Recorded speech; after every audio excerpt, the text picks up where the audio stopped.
Hey, can you? Hey! Yeah, no, we're officially now live, so yeah, no, thankfully I already like literally the last hour I've been like preparing like everything in advance. And I'm hoping you guys can hear me better this time around because I made an audio adjustment. I'm hoping I'm not too loud. Yeah, we could hear you. I mean like not so much for me here on the Discord, I'm more so referring to the stream. So but yeah, no, there goes my air conditioner. Hi, buddy. Damn. You have been Omega trolled.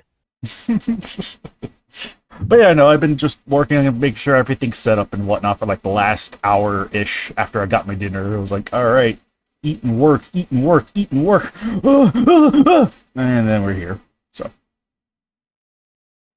I was when you said get ready, I was watching the DBZA commentary on episode 30, and I'm only halfway through now. nice. Awesome. I still have to get those on listen. They're really good. The episode 31 is over an hour. Oh, yep. No, that sounds about right. That sounds about right. So I can't wait for episode 60 to be a 3-hour documentary. no kidding. Jeez Louise. Friggin' A. Okay, maybe y'all could help me decide on this because like they just sprung this on me. Do I ask for the Bandai Legion, SP Anguirus, or Naranga? Oh. Yes. I'm Fuck. gonna go ahead and say Legion. Yeah, I have a I fe- do have Legion. them That out. Legion. Yeah, that Legion figure is awesome. Yeah, I actually, you know what? I'm gonna go with that. I'm gonna peer pressure you and say a Legion because I figured that at least the other two are probably going to be more readily available. Legion is probably, I don't know, a little harder to get, maybe.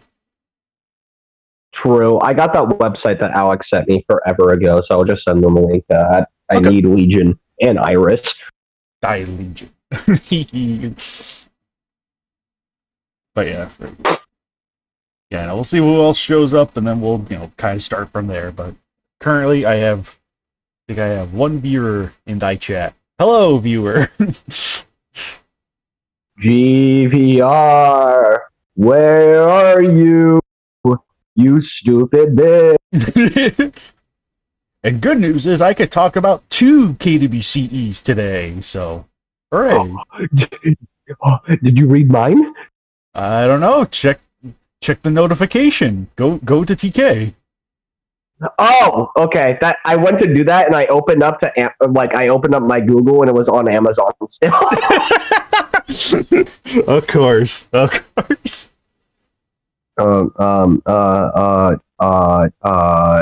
TWCE, speed running to.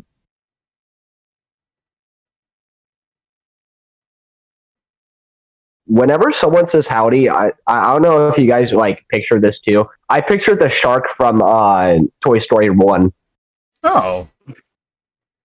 with he grabs Woody's hat and goes howdy, howdy, howdy, like mimicking Woody. Oh, right. Oh, yeah. That was one of my favorite minor characters when I was younger. Your spoilers is not spoilered on TK. Oh. Hold on. Oh, gosh. I think it's because it's spoiler, not... Yeah, yes. Okay. There we go. It's fixed. Epic.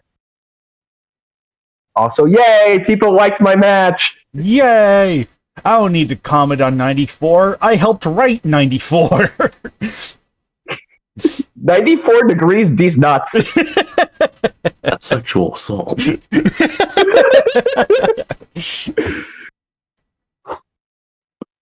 Oh, lordy. Bacon's becoming a little Harvey Weinstein. No, don't even go there, you son of a bitch. Well, stop trying to touch people's nuts.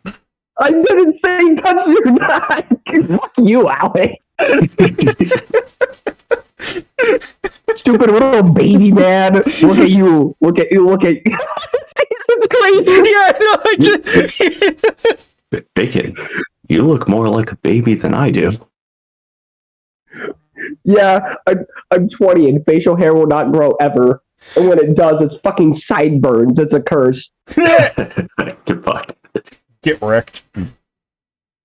I don't understand how. Like the rest of my family's like, yeah, you got a ton of Mexican heritage, so it's just like you should have like all this, and it's just like no, hair will grow everywhere else.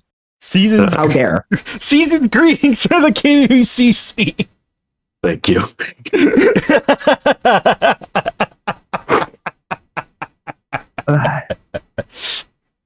The top one is people that want Gappa.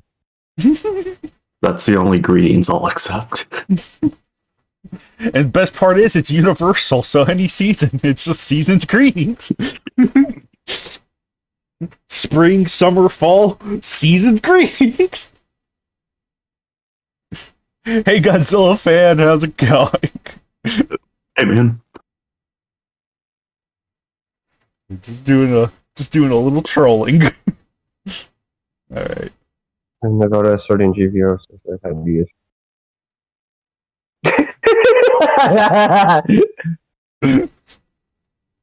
Yeah, that's true.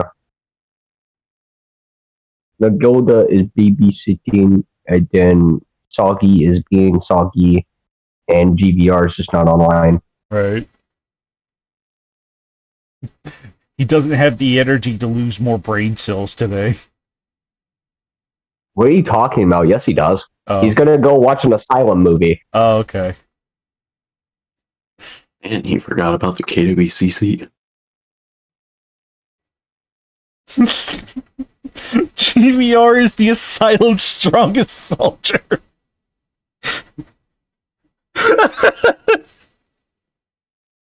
Number one, he got the victory royale, you could say. Oh my gosh. Oh, that's hilarious. Holy. There he is.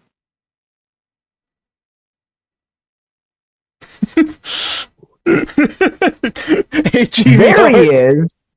Okay. Hey, Asylum's strongest Hey. soldier. GVR Bacon was crying for you. Okay. That is not true. I called you a bitch. Yeah, he was crying for you. This is slander. What He was like, guys, where's my GVR? I need him. fucking God? Go talk to a woman. I swear to God. I am talking to one. You. That's offensive to trans women. Bacon, don't ever be. These are better than me. Oh my gosh. Alright. Oh lordy. Yeah, no, we haven't started yet. We were just, gooping around for the last 10 minutes. Yeah, it goes. And thankfully, GVR, I can actually talk about 2 KWCEs. Yay! So do you know which one we're starting? We're starting with the 386, because the last 386? Yeah, the last KWC we did was Gormagala, and the last KWCE we did was Match 90. Okay. We have 8 matches to go through. 12. Oh, 8. Wait. I meant on the KWC side. Oh, yeah, 8. Yeah. Mm-hmm. That 12? God damn! Yeah? So, That's why the new way of doing KWCCs pretty much requires like no excess. Right. So, it's like, God, we're gonna be here all day. Oh, yeah, no. Well, I'd say all night. Well, okay, let's speed run it. It was good. Let's go. Yeah, no, we're in for the long haul. We are in for the long haul. I could speed run half of the KWCC because I did not read half of them. Hello, Lukezilla. Hello. Just someone in the comments. So, but I think, with all that said, Well, these are all like, some of these are quick, others not so much. others not so much, and some of them are probably gonna have a little more history than others, but beyond that, though, Shouldn't be too difficult. nah, it shouldn't be too bad. No, only 1 or 2 of them have heavier story elements, but even then, I'm pretty sure they're spoilers. They'll be fine, so we won't say much.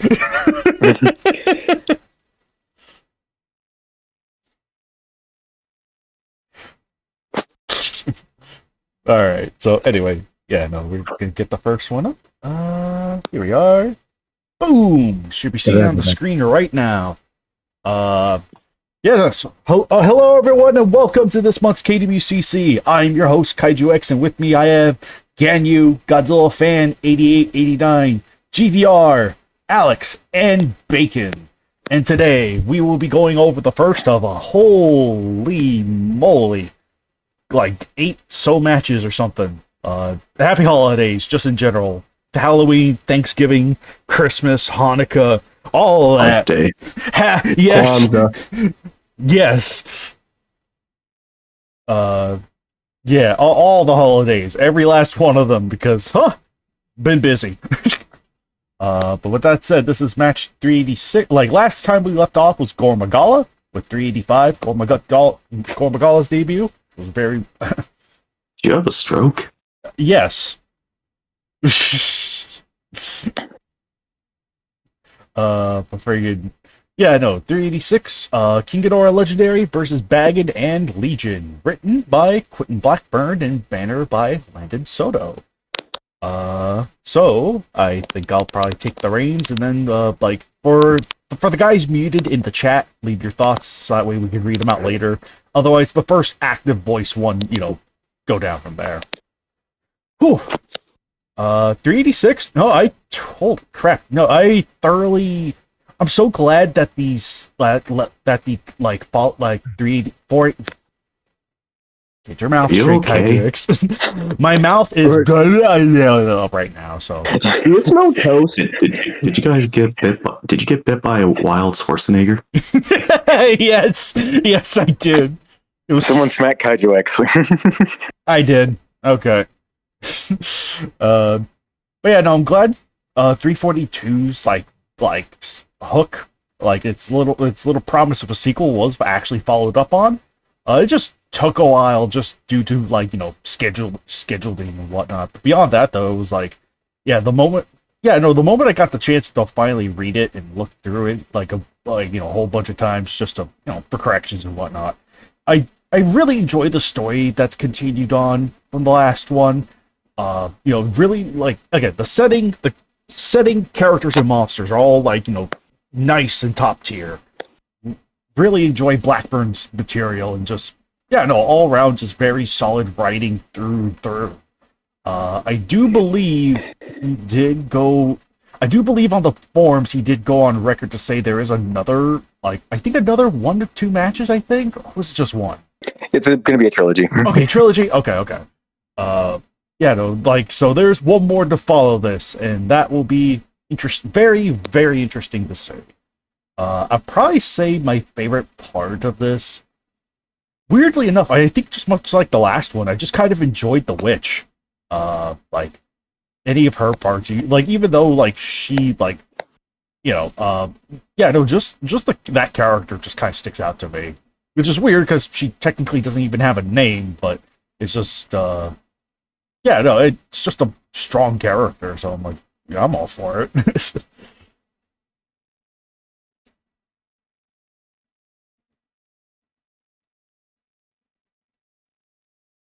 So it's like, and then the banner from Landon Soto is also super top tier. Love the destruction, love the visual element of it, and just it just looks super good. Ay.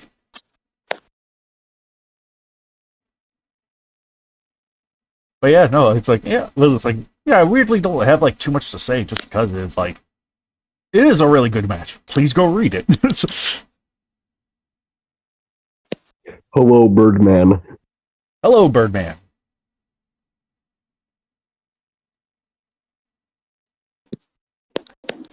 Why did you say that like you were being held hostage with a gun? I was just saying hello.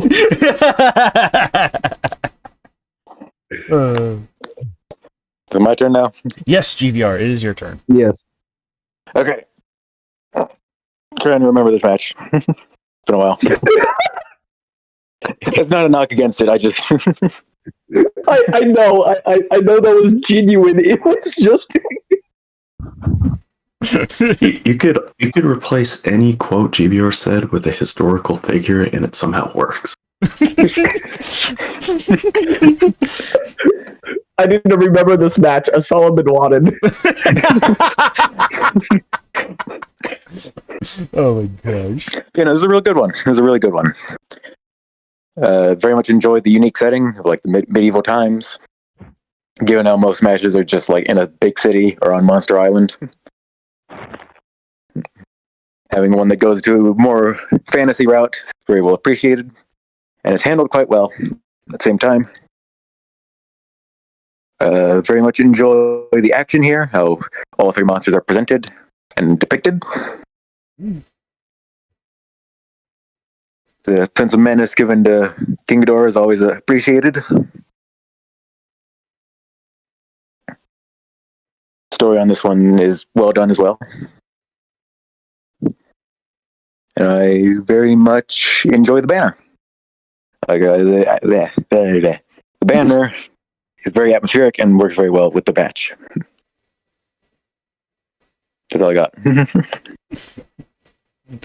Here, take it. Well, it's not like this is like a 10,000 word match or something where it's like you gotta go into like every little detail. Right. Aw. All right. But yeah, Birdman dropped out. Rip.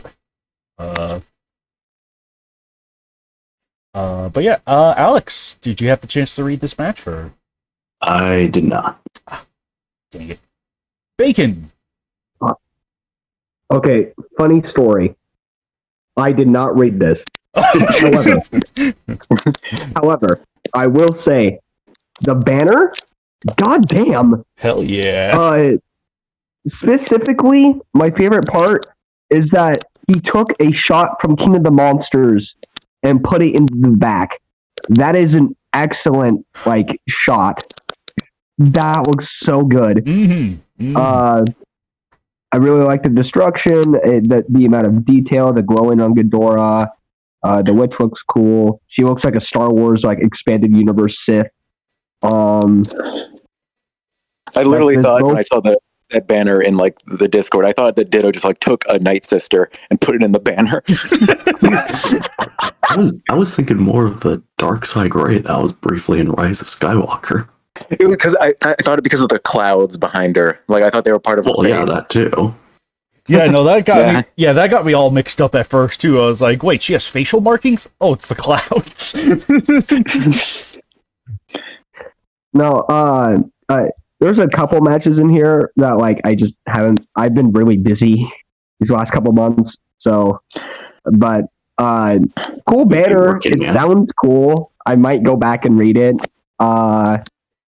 Also, just so you know, Godzilla fan and Kaiju fan left their thoughts. Yes, yeah, I'll be reading them in a second. So, Bacon, we be working, man. Hell yeah! I hate work. Me too, brother. Don't worry, we're all there. We're all in the hate work gang. Yeah, isn't that right, GBR? I was like, how do I whistle nonchalantly? Okay. Yeah, no. Again, you didn't read this one, but I can give out, the fans from a couple other people in the server, and then look at the comments in just a second. Godzilla fan 8889 says, "This one was great. I like the characterization and utilization of both monsters and kaiju, and King Ghidorah was an utter force to be reckoned with here." And Godzilla fan Forever says, "A great sequel to a great match. All the kaiju were portrayed amazingly well. Glad Legion survived, and the part where the witch entered Ghidorah's mind and just got assaulted by how chaotic and violent it was. The OC kaiju at the end were fun, as was the part where Ghidorah used the castle as a throne. A wonderful banner to go with a wonderful match."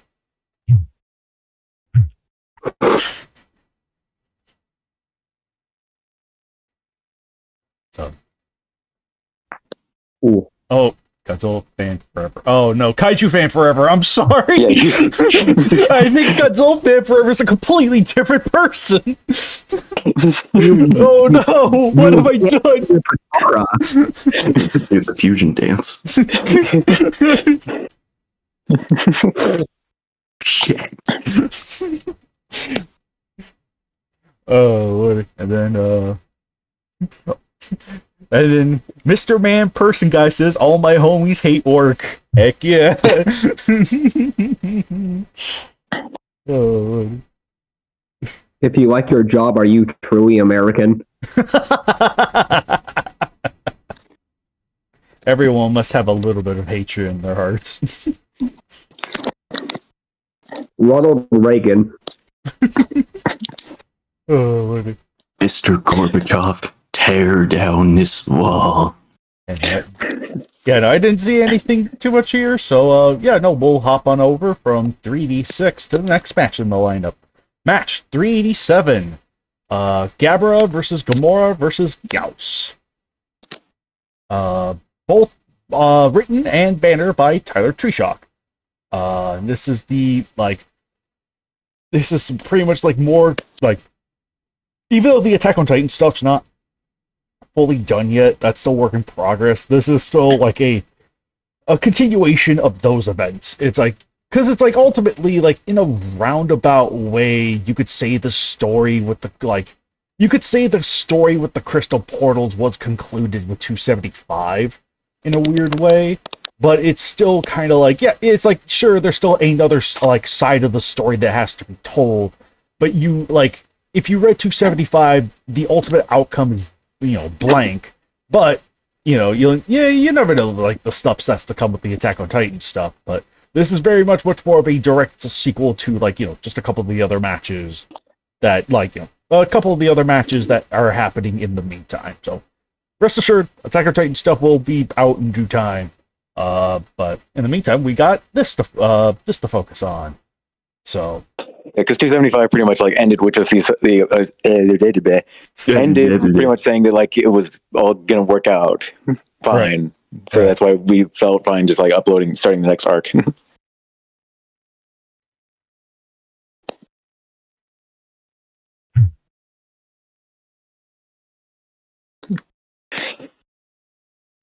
Like no one on this podcast can talk. Right, apparently not. Someone slap GDR. Okay, someone slap Alex. We're all being Kaiju, just start talking about the match. Okay, right, what did you think of it? All right. No, I think this is a very solid outing from Tree Shock. I think this definitely. Oh my God, you both are some of the most intelligent writers I've ever encountered, and then you go, "Hey, how's it going?" Yeah. I swear, everyone got bit by a wild Schwarzenegger. Everyone has. How am I the one with the best talking right now? I've been working for the last hour and a half. Anyway, yeah, no, this is more like into like kind of a character related journey. If you definitely the start of something, start of a new story arc, which I mean ultimately works because it's like even with the Attack on Titan stuff unconcluded, this still starts at a nice solid spot to where you don't need to read the others. Like you don't need to read the other like the events of 275 per se. More so that like more of a direct continuation of 225 in an interesting twist. Or at least there's more like focus on that, and definitely the start of a new protagonist in the form of Uzaki, which is really kind of interested to see where that character goes and how he evolves. And then you also get the whole plot involving sort of like in a really fun move. Like I like the utilization of the Godzilla the series sort of dream machine that gave birth to the Crackler. Giving birth to a pretty much a Nightmare Gyaos and Gabara. And it's like, oh, those are really fun ideas, and I really kind of like that way of bringing them in. I'm curious to see if it seems like there's going to be more to come from that. I'm not sure if this is like the dream thing is just like a one-off thing or whatever, but it is. I think the thing got smashed, so I think it's one-off. Oh yeah, that's right. Yeah, but still, it's just it was definitely a unique, like a fun fight with unique circumstances around it, and just I just enjoyed the like some of the character elements in here. Some of it's kind of jank, I won't deny that, but other parts of it, I think in particular when it focuses on Uzaki, I think he is probably the strongest part of this entire match as far as like character stuff goes. And the monster action is still like solid stuff from Tree Shock. It's like, you got Gamora coming out, you got Nightmare Gabara, Nightmare Gyaos, and just that's just all really fun material. So I just enjoyed it all the way through. And the banner, it's like it's nice and stylized, sort of there's just a nice sort of dynamic element that tells what it needs to in a roundabout way. Where it's like, it's like, okay, 225 had Grand King Ghidorah, Mechagodzilla, and Legion. You couldn't see them in the background. But it's like, it's just all around really well handled. I do love the ending as well. Like or at least not the ending, but like the one before that. It's like, ooh, that's intriguing. And I think I know what it is. I'm more than confident I know what it is. And I'm very curious to see where it evolves to moving forward. So I'm glad you do. So, GBR, what'd you think of it? I thought this was a pretty fun match. I don't really have too much to say on it. Like, it's a rather simple match. It has a good story, nice and fun. Cool down after the intense events of 275 and like most of the Titan saga and the Monsterverse, Shin Earth, whatever saga. Yeah. The usage of the Dream Machine was pretty cool. I forget that exists usually, but makes sense how it was utilized here. This pretty much happening like roughly the same time as King Ghidorah versus Legion versus Mechagodzilla was neat.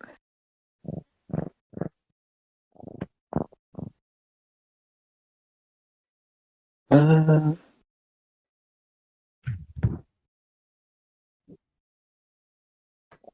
don't really have too much else to say. All right. That's fair. That's fair. Alex, did you get a chance to read it? Oh, gee, you're asking me? Of course I did when it's my job, even though I apparently can't read certain matches. Okay. I thought this match was kind of mid. The action was fine between the three, although I kind of felt like Gauss was tacked on when it could have just been Gomer and Gabra. I feel like Greyshot's weakest aspect in writing his characters, since they kind of just feel unnatural to me. Maybe it's just me, but I don't know, it just feels weird. No, I got you. I also like to say in the original version one of the character uses fake name Shizusuke Kaneko. Yeah. That was really eye-rolling. Thankfully, that got changed. Yeah. Yeah, I edited most of the matches. Okay. But somehow Alan Smithy got to stay, and that was equally as eye-rolling. I thought that one was at least like fine to keep. The Shusuke Kaneko one being a real person, I felt like I had to change that. Alan Smithy, though, that's just something you use when you don't want to take credit for a shitty product. No one wants to be Alan Smithy in real life. I feel like he's not taking credit for causing destruction, so clearly it works. Even then, I feel like unless you're trying to imply everyone else in the match is an idiot, when they would just recognize, hey, wait a minute, Alan Smithy isn't a real name. Well, it's Japan. I don't think they're gonna know that. I'm pretty sure they're gonna know. I think Alan Smithy. I think it's like My cat's thoughts on Alan Smithy. She hit the phone as soon as you guys brought it up. Good.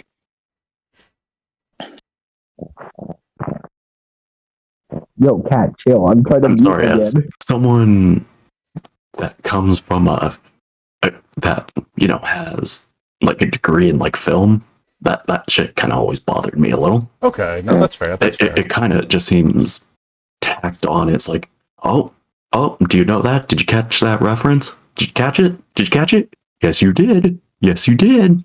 Like, Alex, what are you talking about? Avengers Endgame made like $2 billion. I know, it's the death of cinema.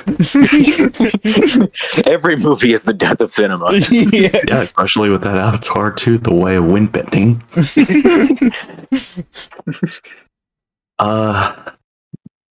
But yeah, I give it a C-. Alright. Bacon, what'd you think of it? All right, you didn't read it. Rip. He's currently being mauled alive by his cat. No, she keeps like trying to like pet the phone, like bump into it and like lay next to it because she's curious of y'all's voices. Aww. But she's also hella purring right now. Aww. But I haven't read the match. I just know the behind the scenes stuff, like what Alex mentioned, and I think the only real compliment I could actually give it is that, hey, look, cool banner. I dig the banner. I dig how it looks. I dig Gamora and Gabra's like face positions.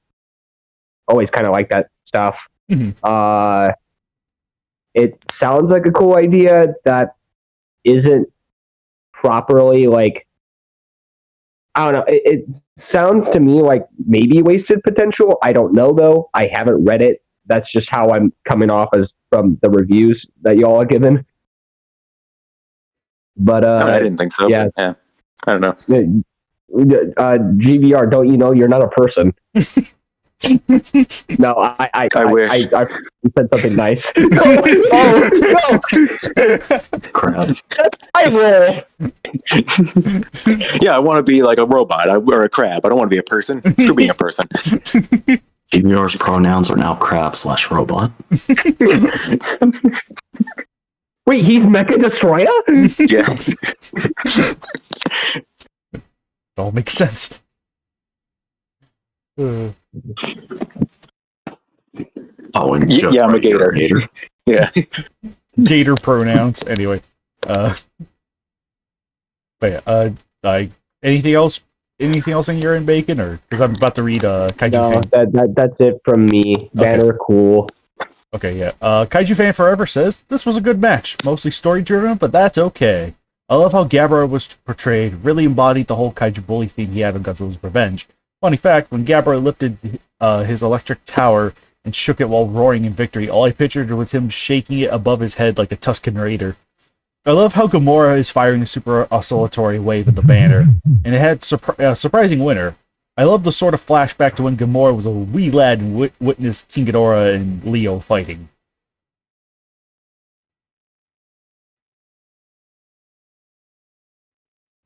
Okay, yeah, okay, yeah. And then Godzilla Fan 8889 says, this one was real interesting. I like the setup characterization, how Gamora and Gabara were portrayed. Thus the more nightmarish, pun intended, elements.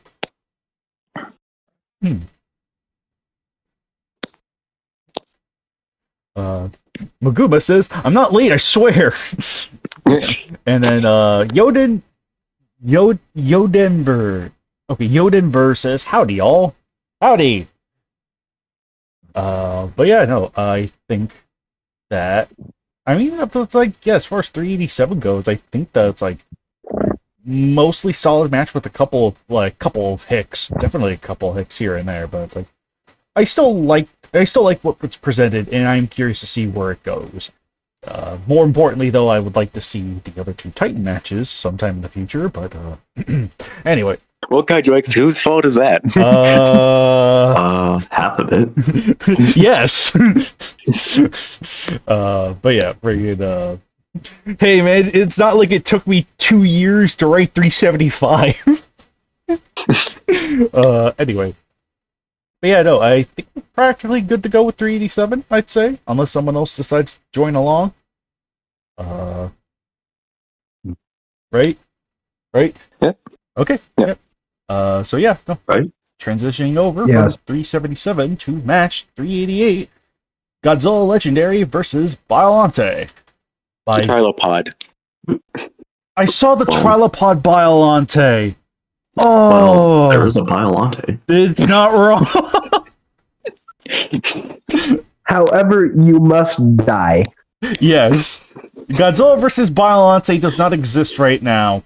And I'm not referring to the movie. So for now, we'll have to settle with match 388, Godzilla Legendary vs. Trilopod. Written and banner by Joshua Stripmatter. You.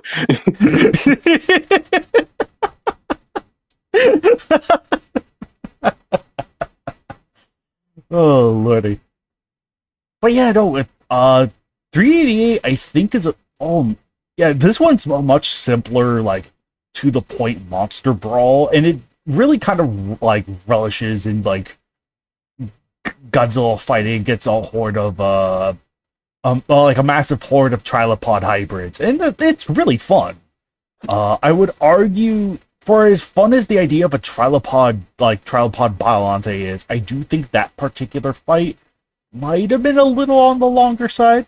I think could have been like simplified to more of its like I think it was just I think maybe propped up a little too much, I feel. It's still good stuff, But it's like I think pacing wise though, it is like a little bit on the longer end compared to like just the way Godzilla's like decimating the ones that came before him. But even then, like those are still really fun. Still really fun battles throughout to this like, not just the simple premise of like trilopods are all over the world and everyone's trying to stop them. I do like the fact that like it's set in Austria, Salzburg, Austria. It's like, oh, all right. Which, yeah, if I am right to assume that the banner is accurate to like the actual location, which I mean, it was made by the author, so I'd imagine so. Like, yeah, no, it definitely gives a much more like visually striking kind of look. Yeah, I would say the only off elements of the banner might be the Biollante one. On one hand, she is rightfully gigantic. On the other, when it comes to relative scaling, it's like, maybe a little overdone, but it's fine. It's visually striking. It's fine. And then we got, I believe I know the Batra and the Anguirus were both like customized by Nagoda, but the Trilopod is actually something from Strip Matter, and it looks really good. So like great work there, Strip Matter. That's a great Biollante you got going. But yeah, no, this is a very action heavy kind of match, and it's just really fun. Really fun up until the Godzilla versus Biollante, like Trilo Biollante portion of the battle. That's where it kind of I think that's where it started to lose me when I was like reviewing this, but beyond, once everything's said and done, though, it is still a solid, very solid, like 8, 9 out of 10 battle. So,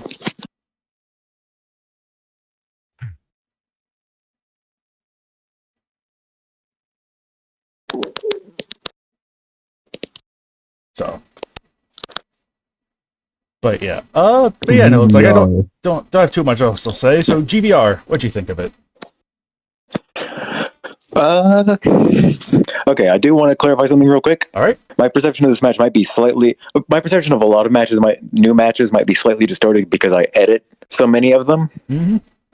So when I like my experience with them is like reading them and also like picking through them with a fine-tooth comb to like fix any issues. And I don't like reread them after I'm done. Right. Well, I will like skim through them just to like make sure, but like I don't like afterwards read them like several days later. And I say this because I have a big criticism of this match, which is I think it drags on too long without enough variety. Mm-hmm. I think it's a great match still, but I just think that like so much of it is just like Monster vs. Godzilla doing Monster vs. Godzilla things against Trilopods, and like it just keeps on going and going for too long. But you don't like Monster vs. Godzilla doing Monster vs. Godzilla things when a lot of people want to see Monster vs. Godzilla do Monster vs. things? I like it in small doses and against varied opponents. You're right, 2014 is the best Monsterverse movie. Well, yeah. Hell yeah. Yeah. I guess the thing is just like the opponents he fights here like don't have a lot of variety to them. And like don't really, well, except for like Batra, it's mostly just melee. Mm-hmm. And even Batra and Biollante, like they mostly do melee against Godzilla. Right, yeah, no, and that's probably also, at least on my end, that was probably the part where like, all right.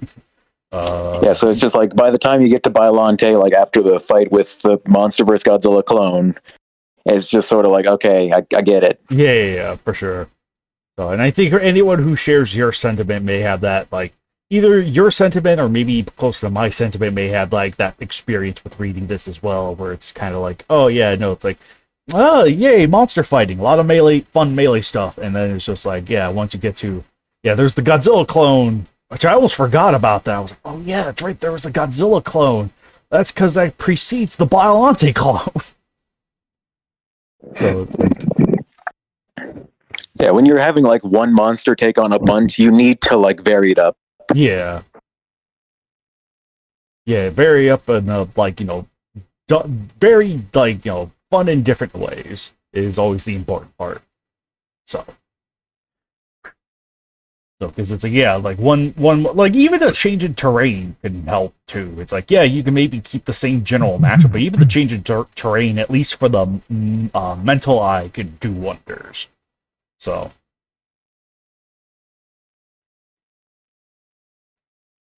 but yeah. Did you have anything else to elaborate on GBR? Banner's good. I think that some of them look kind of off, like some of the monsters in it. I think there could have been some color correction, especially with like the Biolante trilopod next to the mountain. Yeah. Yeah, like color correction and like adding noise to them. Or even, I'm looking at it now, it's like, oh, there could have been additional shadows on top of that too, because you could see like all the Anger's body, but there's no shadow under it, so it's like, it's just kind of there.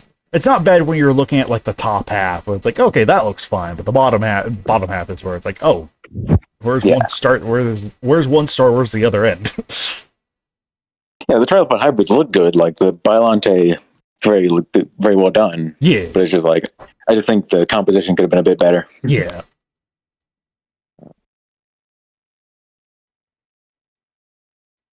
My cat purrs indicate that the banner is epic.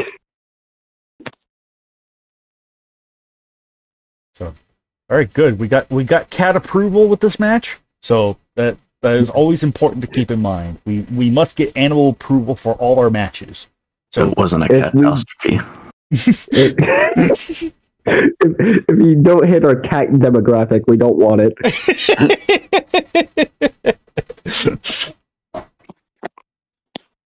But yeah, Alex, what'd you think of this one? From what I remember, it was pretty solid, but I do agree with GBR that it could have used more variety as it went on. Mm-hmm. Yeah, it's a solid match. You kind of get what you expect with the trilopods. Always nice to see them. But yeah, I really don't have a lot to say about this one. All right, no, that's fair. It's probably been a hot minute since you last reviewed it too, so. But yeah, and Bacon, am I going to assume correctly that you didn't read it, or? Choose from 3 answers. A, I did not read it. B, I didn't have time, thus I did not read it. Or C, I did not read it. What is this, an election in Russia? Yes. True. No, yeah. I didn't get the chance, but I will say Trilopod being back after so long is pretty cool. I know. That's how it always is.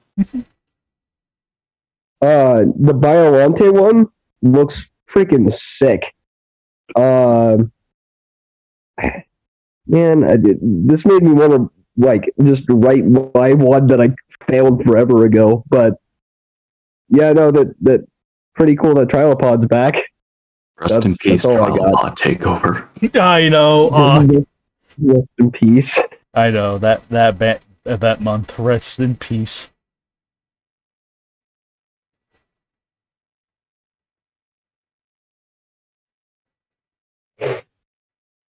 So, all right. But yeah, I'm going to be reading the comments in the Discord chat and then in the live stream in just a second. So, I think, therefore I am, therefore I cannot join. Ditto. Anyway. Ganyu says, I like this one. I really like the diversity of trilopod hybrids. The action was great. I like Shin's cameo at the end too. I do think it did get repetitive at some points, but still overall pretty good match though. Hey, Godzilla fan 8889 says, this match was a fun little scrap. I like how Godzilla had to constantly strategize and work his way around the trilopods, as well as the one against many dynamic. I personally didn't mind the repetitiveness, but then again, I have low standards, and I probably took a break or two reading it, which is, probably alright to do. Kaiju fan forever says, great to get another trilopod match. It was a very well written fight, and both sides getting their licks in. I love how the banner looks and a great biopod design. I love the reference to Rulers of Earth where Godzilla and the Angear's hybrid interact, ending with the trilopod attacking after the attempt to reconnect, which ended poorly. When MV Godzilla killed his hyper clone, I thought he was going to pull Kong and break its jaw.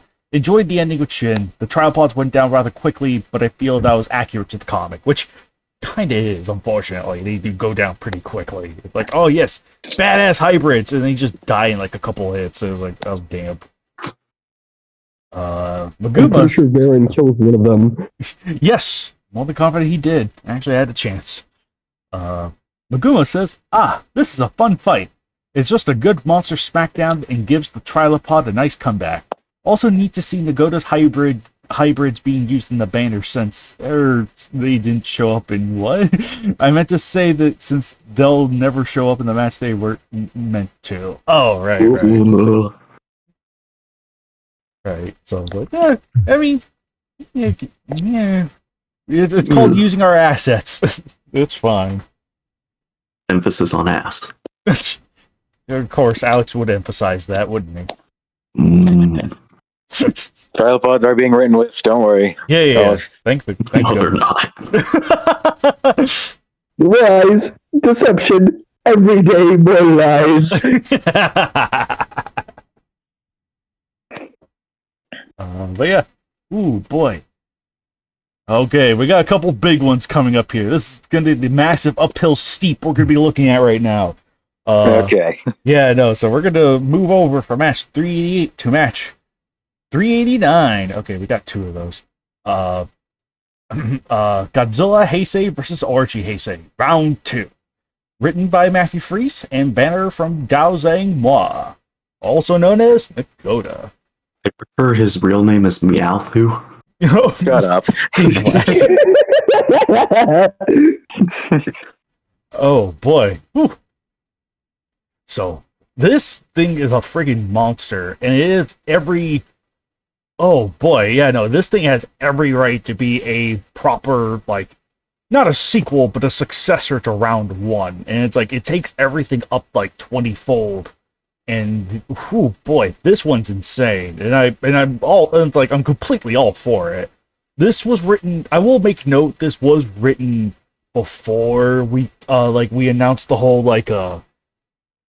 SDF combatant Super thing. X and Gotengo as combatants. Right. Kaiju did ask me if I wanted to add them to the match, but I said no because I wanted this to be Godzilla versus the Orochi. Round 2. So which is yeah, no, that's completely fair and is more than fine. And plus, looking at it now, the roles they do ultimately play are they are downplayed enough to where it's it's acceptable. So it's yeah, it was ultimately better to not not label this as the debut for that.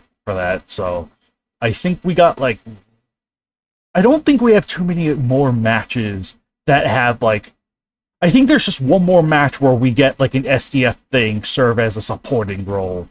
But there will be a time where the SDF will be entered in as official combat. So there is a time for that. It's just not going to be soon. It'll be later. It's coming. So but hopefully this and I want to say GDR's Godzilla Heisei versus Godzilla Reiwa was also another just hopefully among the last few stragglers of SDFs are just storytelling purposes only into SDF becomes combatants now. I mean, you can just use them for story. You don't need to make them combatants. Yeah, of course. I mean, I think that kind of goes with just about anything, really. But it's just the precedent set, so it's it's fine. No, but the actual match though starts off really damn strong. Loved sort of the creepy building, somewhat kind of. I would say I guess I would want to say atmospheric is probably the best way I could put it.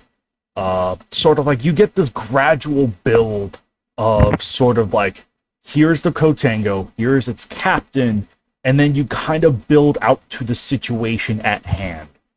And it's terrifying. Definitely terrifying with everything, the destruction of the world and the fallen monsters and just the terrifying power of Orochi. It does a fantastic job just setting everything into motion.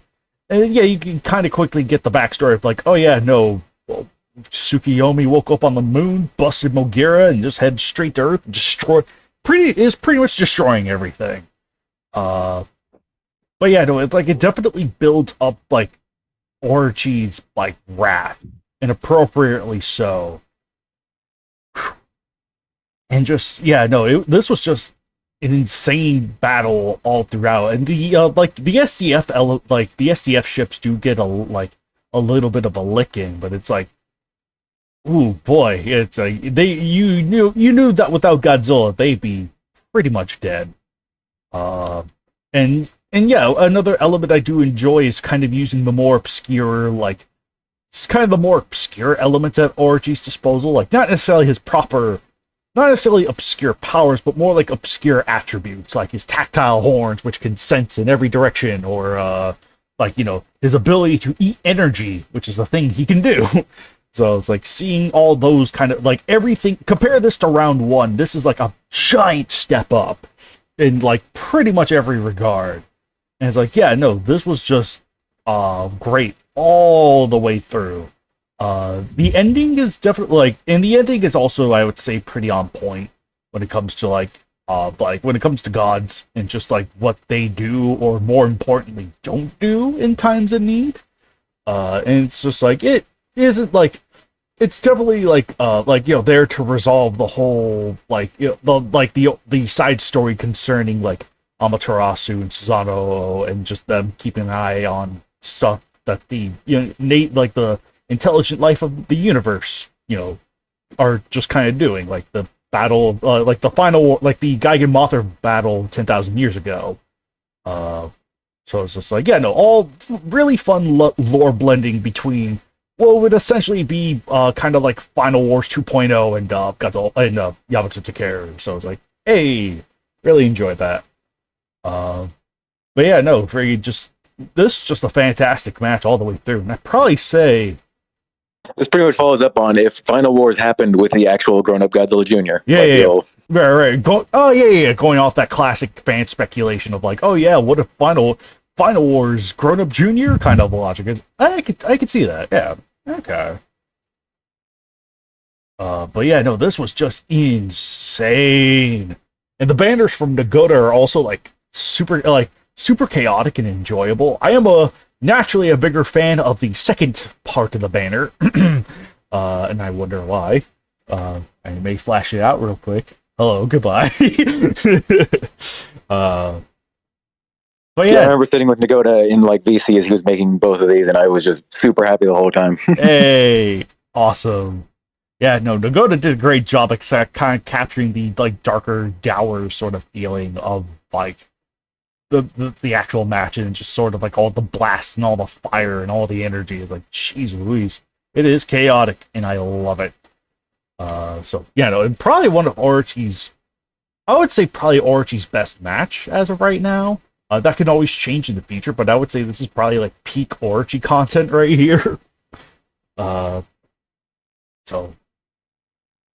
It's just great all throughout. So, I'm not sure if you wanted to go next, GVR, if you want to send it. I will wait for everyone to give their thoughts. All right, understandable. Alex, did you have a chance to read this, or did you read it? Or yeah, I remember verifying this. All right, yes. I just want to say, I thought it was bullshit how the Super X2 lasted as long as it did. Despite this being a really good match, that was a stupid moment. Yeah. It lasted longer than the other SDF machines aside from the Gotengo. Especially going off the logic of the movie where the freaking Super X2 just gets tail slapped by Godzilla. The two superior Super X's die first. What the hell, man? No, I do agree with Kaiju X. I thought this was a very fantastic match. From the very first paragraph, we get a sense of dread, where basically all of the Earth's defenders are gone in an instant by this god that just woke up. And it's up to the one monster everyone hates, the fat Godzilla, to beat up the other fat monster. Really, we should have retitled this Thick versus Thicker. But no, I thought this was really good. Like I said, there was a sense of dread with each of the ships going down one by one, and how, even though I hate Gordon, like him watching all of them go die, like wondering if he's next or who's next or if they'll even win this. It's just so good. And of course, I love the ending where Ozaki is telling gods to fuck off. This is our planet, not theirs. And I think I also have to agree with Kaiju X that this is probably Orochi's best match. But yeah, excellent match, especially fitting with it being on Halloween, like I said, with the sense of dread and even horror. Like, there was literally no color in this match, and that's fitting because the world's dead at this point, or about to be. So yeah, amazing job as always, GBR. Thank you. Bacon. George Bush. Okay, I was about to say. I have read this match. I went out of my way to read it because it was posted, and then GBR sent this to me forever ago, and I completely forgot about it, and then went, oh wait, this match is finally up. I should actually read this.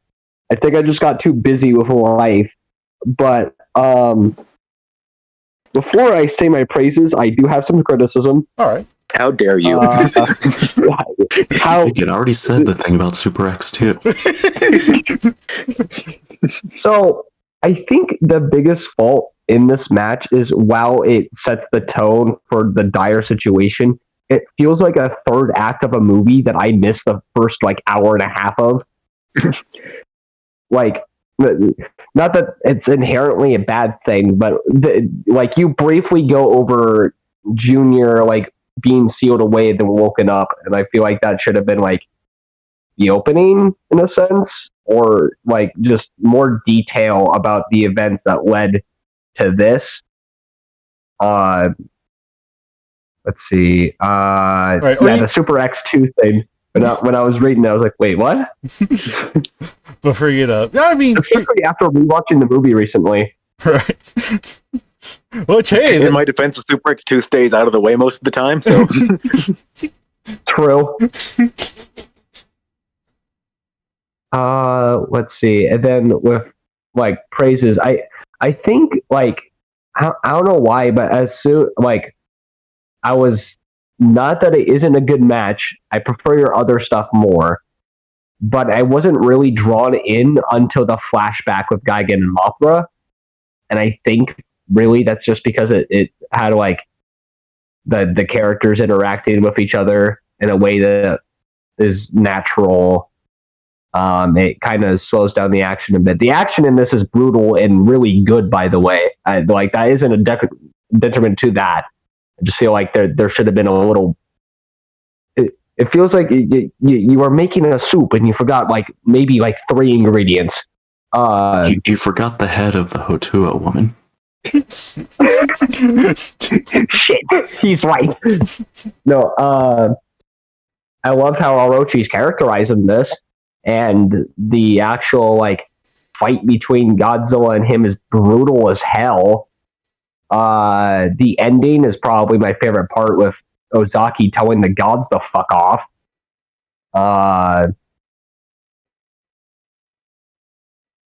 But yeah, it's still a good match. I just prefer your other stuff. I'd probably give it a 8 out of 10. I'm shattered. How could you say this? Oh no! All of GVR's pride is going down the toilet. An 8 out of 10, Bacon? Yeah, I prefer your other work, like King Ghidorah versus Mothra, Megalon, and King Caesar, where you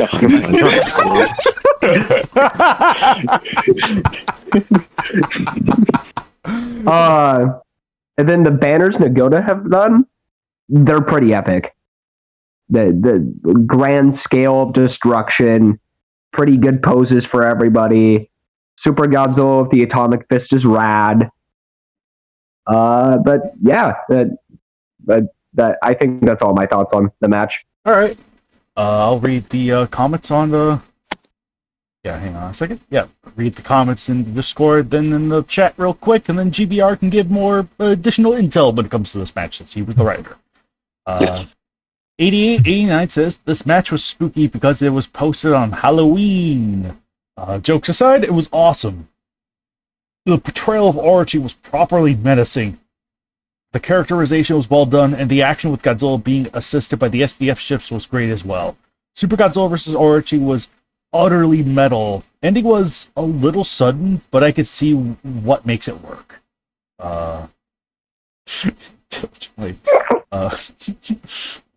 Ganyu says this was a sussy match because it has Susano in it. Real talk, this was very great. It had excellent action, characterization, lots of great stuff that makes this match blend together in a well-rounded match.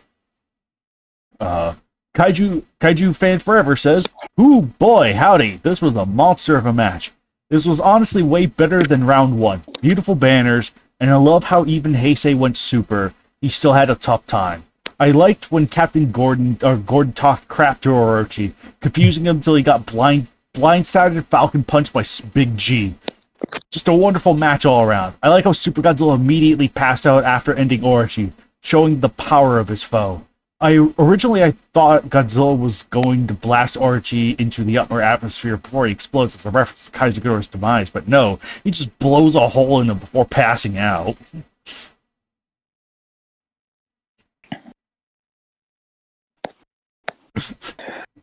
And then, yeah, in the comment side, I am reading. Maguma says, Heisei Godzilla on his way to hog every rematch the KDBC has to offer. But for real, this is super good. Definitely better than the first one. No offense, Harley. Oh. And also brings in Super Godzilla, which we need more of. Yes. Maguma says, one thing I'm kind of iffy on, though, is that that shouldn't Tsukiyomi have died when Orochi blew up? Don't they share a body, or is it like the Titans where the human form is trapped inside? No, in Yamato Takeru, Utsuno blows Orochi up, and then Tsukiyomi's body's just like laying there where Orochi was. Yeah. So it's like you could blow up Orochi to Kingdom Come, but Tsukiyomi is still in there.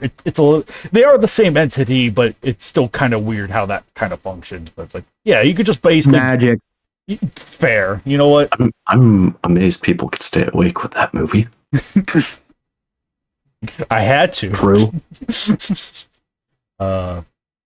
But yeah, no, that was all the comments on the that side of the spectrum. So GPR, by all means, present any sort of like fun factoids or thought processes.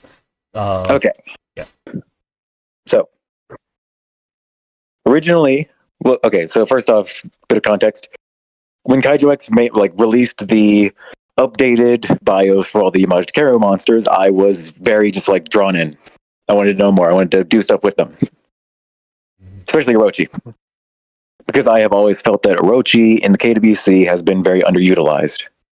And now knowing like what he's supposed to be in like from Kaiju X's updated bios and from actually watching the movie, I felt that even more so. My original plan was going to be to make like this huge trilogy of matches with Orochi as like the main villain. But I ended up scrapping that idea because it would have been way too long. So instead I decided to like just write individual matches for like all the Yamato Takeru reps, and like I haven't gotten to the other three yet. But I did start with this one because I wanted to focus on Orochi first and foremost because I felt like he was the one that needed it the most. And I chose Godzilla Heisei just because like the first Godzilla Heisei vs. Orochi match is not great. Nah. Harley herself even admits it. Yeah. My banner was also not great. Yeah. So I wanted to make something much more like fitting for that like Titanic matchup.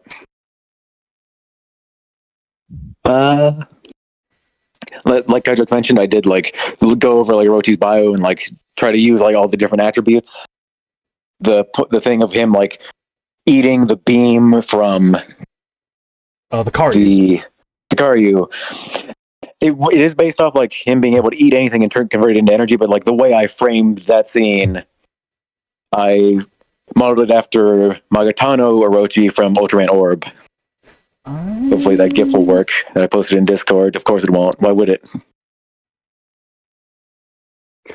A gift to work in Discord. You're asking a miracle. Yeah. I think it's more likely to get a gift to work on a. Get a gift to work On TK? No, on TK and OBS.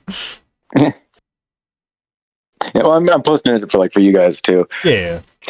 But just like the way that shot is in Ultraman Orb, I tried to model it after that. What else? On the thing of you have, I pretty much wrote this as the third act to a movie you haven't seen. I tend to do that a lot with some matches. I did very similar things with Mothra Leo versus Heisei Godzilla and Godzillasaurus. Oh, yeah.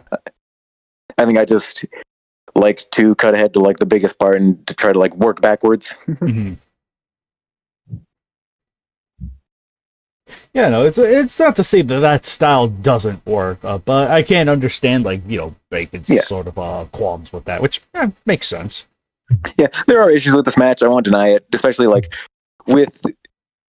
I personally am not super happy with the way the Orochi Godzilla battle is finished, because I was just sort of get this done. Whenever I do a very long match, the ending, I'll sort of start to rush. Okay.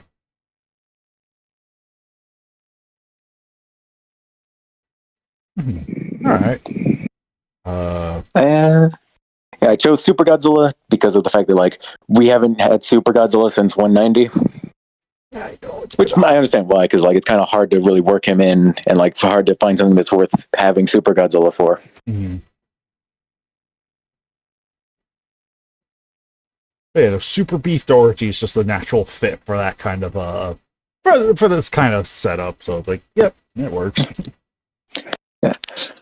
Orochi / Tsukuyomi's characterization in this, I did try to. Okay. In the movie, what the canon reason for Tsukuyomi doing what he did is that he was jealous of Amaterasu's domain over the sun and light, as opposed to his domain of the moon and darkness in the underworld. And I kind of mixed that in with Zamasu from Dragon Ball, of just a hatred for all mortals. Yeah. Oh. And I was originally going to just do full hatred of mortals, but then I sort of figured it would be better to work the two together, to be he hates mortals while being jealous of them because of the fact that mortals are going to hate him and love them. Yeah. Which, that's a great blending of the two sort of concepts and, mixing them together really nicely. So.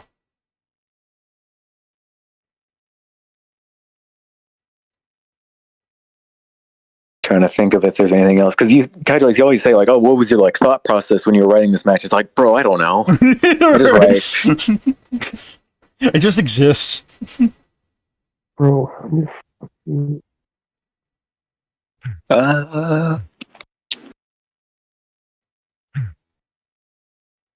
I didn't have anything in mind except for Mothra when I was describing all the destroyed kaiju. But then, like I said, I sat down with Nagoda as he was making the banner, and we pretty much just spitballing back and forth with several other members of staff, who should be in there. Which is why you see Zone Fighter and Ultra Sevens, things on top of the Tokyo Tower. You see Manda Skeleton. Mm-hmm.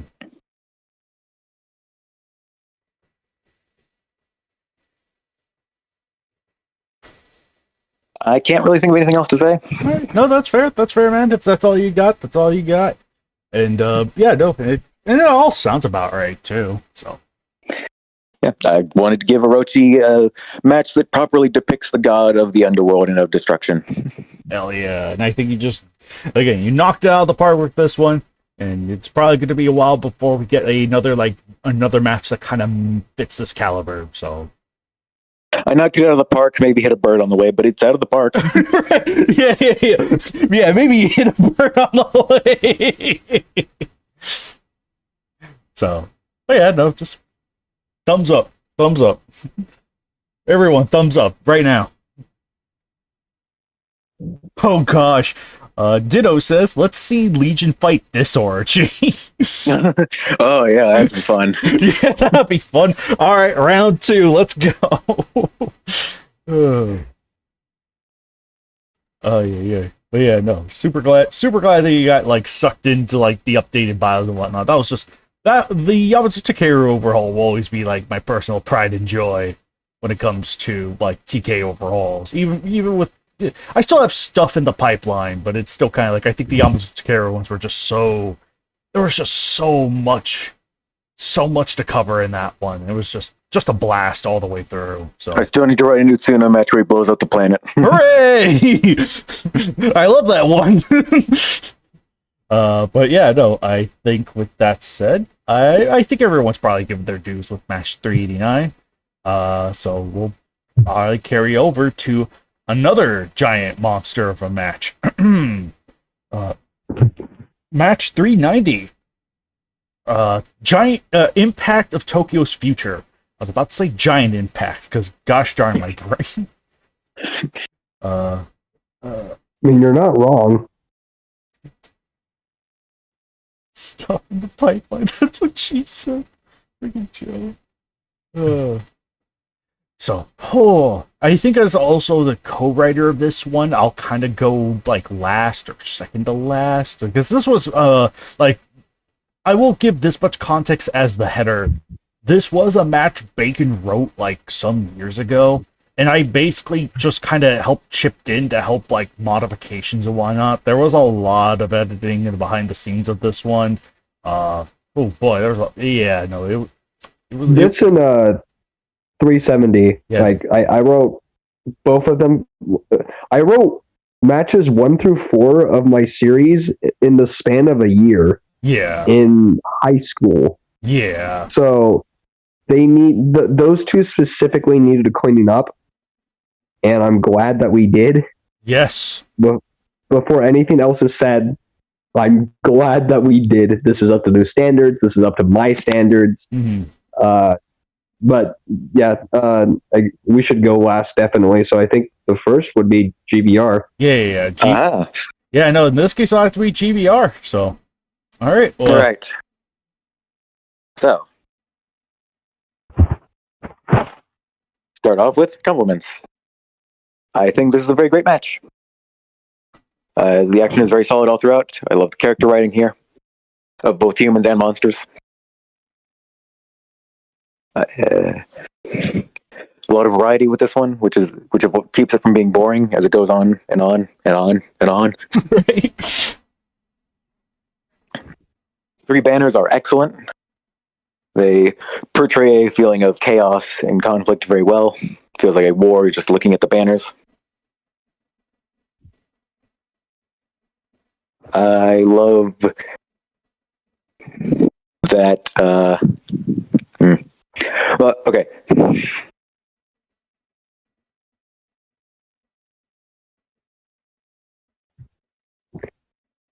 You probably hear my brain doing the window shutdown noise. Yes. Very audibly heard that. My favorite part of this match is Bulkster Dan accidentally blowing up Mechagodzilla and getting himself killed in the process. It's funny, but I also like it just because like it's a very serious thing that like, oh yeah, that would happen. Right, with that set of circumstances. Oh yeah. Like a lot of people just don't seem to remember that about Joe Mechagodzilla. He's a walking missile factory. That 70s metal will kill you. My favorite kind of metal, 70s.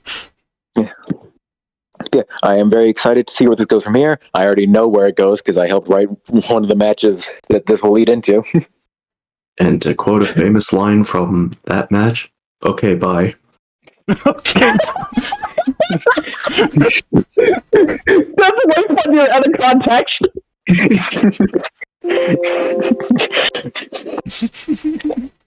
Yeah, but I do have criticisms of this.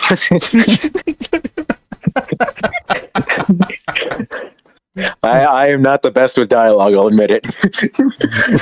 Yeah, okay, bye.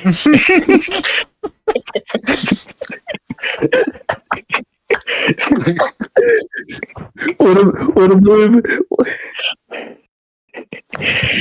Okay, but I do have criticisms of Impact of Tokyo's Future. All right. First off, Godzilla and Mothra just show up to save the day. And Mothra just exists to die to power up Godzilla again. Valid. That is my biggest However, complaint about this match. It's just like Godzilla and Mothra. They feel tacked on. I know they are like woven into the match beforehand, but it's still just like they show up and just okay, Hedorah's dead now. Right. Whereas, like, before you could have like, we could have gotten rid of their scene with their like the arrival build up, and then it's like it definitely could have ended it differently. But I know Bacon kind of had his reasons to keep him there. Yeah, Bacon sort of like already wrote his story to require them, but just like if you were to deprive this match of that context, I think it would have been better for just Bacon and Hedorah to be the final battle. Bacon, Baggin, Hedorah, or even Baggin, Gamera, and Hedorah. Yeah. Very understandable. I have responses to all of that, but I'm gonna let everyone else go first. Yeah. My other major issue, it's not major, but just like this stuck out to me as I was reading it, like for all of the emphasis on like, oh, this is pure chaos, this is the city being destroyed, this is the end. Like it does feel big because there's a bunch of monsters around, but like it doesn't quite feel like it's of that scale. Oh, I see what you mean. Like the depiction of how the city is being destroyed doesn't really match like the banner or the amount of monsters. Yeah, because it's just like, for the emphasis on like, this is the end of Tokyo, this is mass destruction, like, they just sort of throw each other through some buildings. It feels like everyone's just already immediately evacuated the city before anyone's even shown up. Yeah. All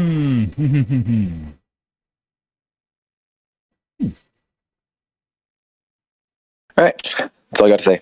All right, no, that's fair. And so it would be Alex. Yes, it would be Alex. First off, I'd like to say past Bacon and the police have had one big thing in common. They both needed to learn some restraint. And I'm talking like with match 3 and 4 in particular, like they're early stories in his series. But both these look like the final battle to an arc. And I'm happy to say at least one of those is learning some restraint right now. Thank you, Alex. Thank you for the compliment. God damn.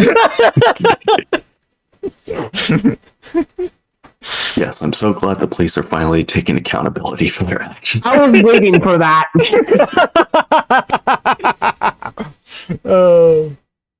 But I will say a standout moment, probably one of the funniest things I've seen written in the KWC is all the Wraith Titans reenacting that scene from Day of the Dead on Zilla. I thought that was pretty funny, and I'm glad Bacon put that there, so that made me want to give it an instant 10 out of 10. Hell yeah. Seeing all those hungry people finally be fed. But yeah, despite what I said about this being way too chaotic for the beginning, I do have to echo GVR's thoughts. I thought this was really good.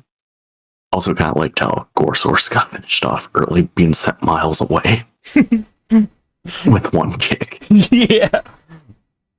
He got punted like a football. Heck yeah. Oh no. Oh no. Look at what you've done. But I will say one criticism, like GVR already said, and this isn't this match by itself, it's every match that features this element.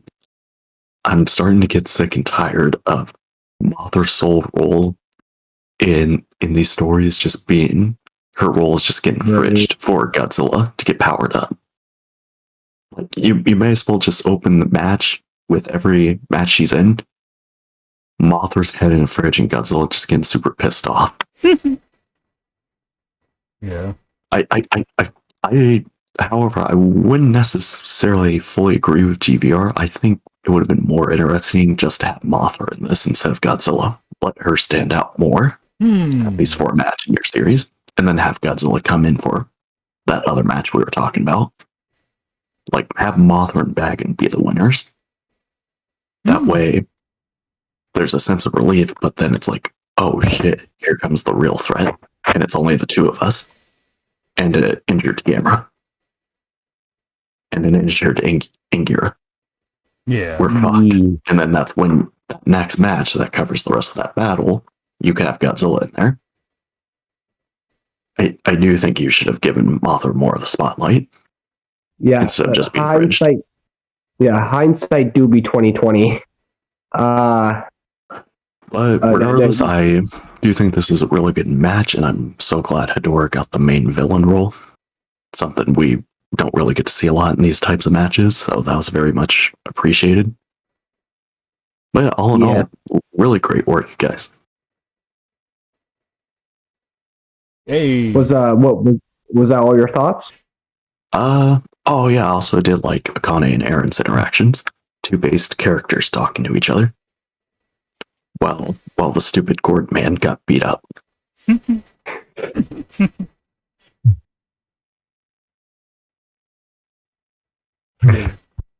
Oh, let's see. Before I go into things, I was about to say, comments? Yeah, I'll read them. Okay. Godzilla fan 8889 said, "All right, this match was a massive but pretty cool war. I liked how the monsters were portrayed as well as how they interacted with each other as allies. I feel like the aliens felt a little too outmatched here, even though they were still formidable threats. And yeah, the Mothra dying trope strikes again, sadly, but this was a great one nonetheless." And then Kaiju fan forever said, "Yeah, another monster of a match. Not sure where to start. The Titans were enjoyable and wasn't expecting Hedorah to actually harm the Titans, seeing how they are superheated, which is kind of his weakness. Poor Zilla died a horrible death, so I'm sure some of you consider that a good thing. And did Gorosaurus die after Colossal Titan punted him? Yes. Gorosaurus instantly died. Talking about Zilla dying was awesome. Also nice to know Anguilla has a beam attack, and finally Mechagodzilla Black makes his debut, and as does White Rodan. Ibarud really didn't have much of a role. He just existed to die for a lobster. Burning Godzilla returns, and I see how you feel Mothra being tagged in just to die, like Bagan's personality, and I love how he thought suffocating one of Hedorah's fart clouds was getting ridiculous. Also, does the Attack Titan now have the ability to control Wraith Titans like the anime now? Would it be alright if I could explain it? You explain that. So for every technicality, it's not so much that we gave... This is going to sound weird. The Attack Titan didn't gain the power to control Titans. It was the fact that something that's hinted at in the match itself that I'm just going to have to say outright. It's more so that Haru has psychic abilities, and he uses that to influence the Titans. So it's more or less the Titan, like... It's more so the power of the Titan host, not the Titan itself. Yeah. What is this, Star Wars? We need supplementary material to understand what's happening? Yeah, the only anime power Attack Titan got was the Foresight ability. Right, which that's only because that is a natural Attack Titan power. So that's just not in the movies. Yeah. Which, I mean, it also, at least in my mind too, it balances out with the ability to steal another, take the other Titan's powers and junk. It's like, I feel like if it wasn't there, even if the ability to see the future is somewhat, like, weirdly subjective, I feel like there has to be something there, so that way the Attack Titan has something of value to take in the event the Armor Titan or Colossal Titan ever need them, you know? So it's just, it was one part official anime material, and another part just something to balance it all out, so... But yeah, no, the specific controlling the Titans is because Haru's psychic, not because of Attack Titan's power. So, yeah. Yes. All right. I'm gonna go into a little more about behind the scenes now. Hang on. There's still the comments in the YouTube section that I'll read. Yeah. Fuck you. Okay. Yeah. Do that. Okay. Yeah. Maguma says, "Oh boy, this behemoth." Okay. There's a bit of stuff to cover here. First off, I don't think this match is bad. That said, I do feel some of the kaiju included didn't need to be there. Like, Evera feels like he's just there to say that more kaiju of an alternate universe are entering the main one, even though that's perfectly covered with Millennium King Caesar and White Rodan. Plus, Mothra just kind of shows up to die, TBF, that is pretty accurate. And Zilla also died awfully fast. Beyond that, though, it's cool. So... Again, I don't see the problem with Zilla dying fast. Alex be like, faster the better, faster the better. He should have ate back its heart in match 56 and got the loss. Yeah, he should have. Would have been funny. So, all right. Yeah, no, try. Yeah, no, yeah. Zilla dying fast is a Christmas miracle. Oh my gosh. But yeah. Yeah, no, Bacon, you can go ahead and do your thing now. If I have anything else to add on, I'll add on. So. Okay, so like I said earlier, I wrote 370. Well, I wrote 301, 317, 370, and 390 in the span of a year. In my first year here, let's see, matches. I think I joined in 2019. Yes. I'm pretty. Yeah, because my first match went up in 2020, but I wrote them all in a year. So when Gorosaurus got sent into Fortnite. But so you could definitely tell the age with the first two, and then like this is definitely the most updated one because this is the one we had to work on the most. Yeah. Which is a really good thing. Like this aged perfectly fine. I'm happy with all the changes that we made. With Zilla actually dying so fast. The reason why that is because when I was reworking the match, originally Udaku was also in this match and had a fight scene, and where Zilla dies is where Udaku dies originally. And the scrap death was Haruo picking Zilla up and beating Udaku to death with the dorsal spines. Yeah. But that was cut out because someone deconfirmed him. But the reason why, like, people mention Ebera specifically, the reason why all these monsters are here and why Udaku would have been here is they're all the Final Wars monsters. Except for Monster X and Gigan, they're all like the Final Wars army. Right, either like Final Wars directly or like Final Wars inspired, like, you know, like in years 2001 taking the place of 2004 and so on. So yeah, Mechagodzilla was originally going to be in the movie, so was Gorosaurus, so was Udaku. That's why all three of them were in the original match, and why two of them were in this match. And Hedorah is the main threat in this because originally I wanted to combine Final Wars and Astro Monster. So Shin Godzilla was the main threat of the match. But then he got retired, and then before... I wonder who's responsible for that. Maybe the same person responsible for Udaku. For Udaku? Yes. No, so both of those things happened, and so either way, it needed major rewriting. And I wasn't going to just do that by myself. So Kaiju X helped me with 370 and this one. And I'm glad that even though like Shin was taken out, I could use him for way later. It will feel more natural.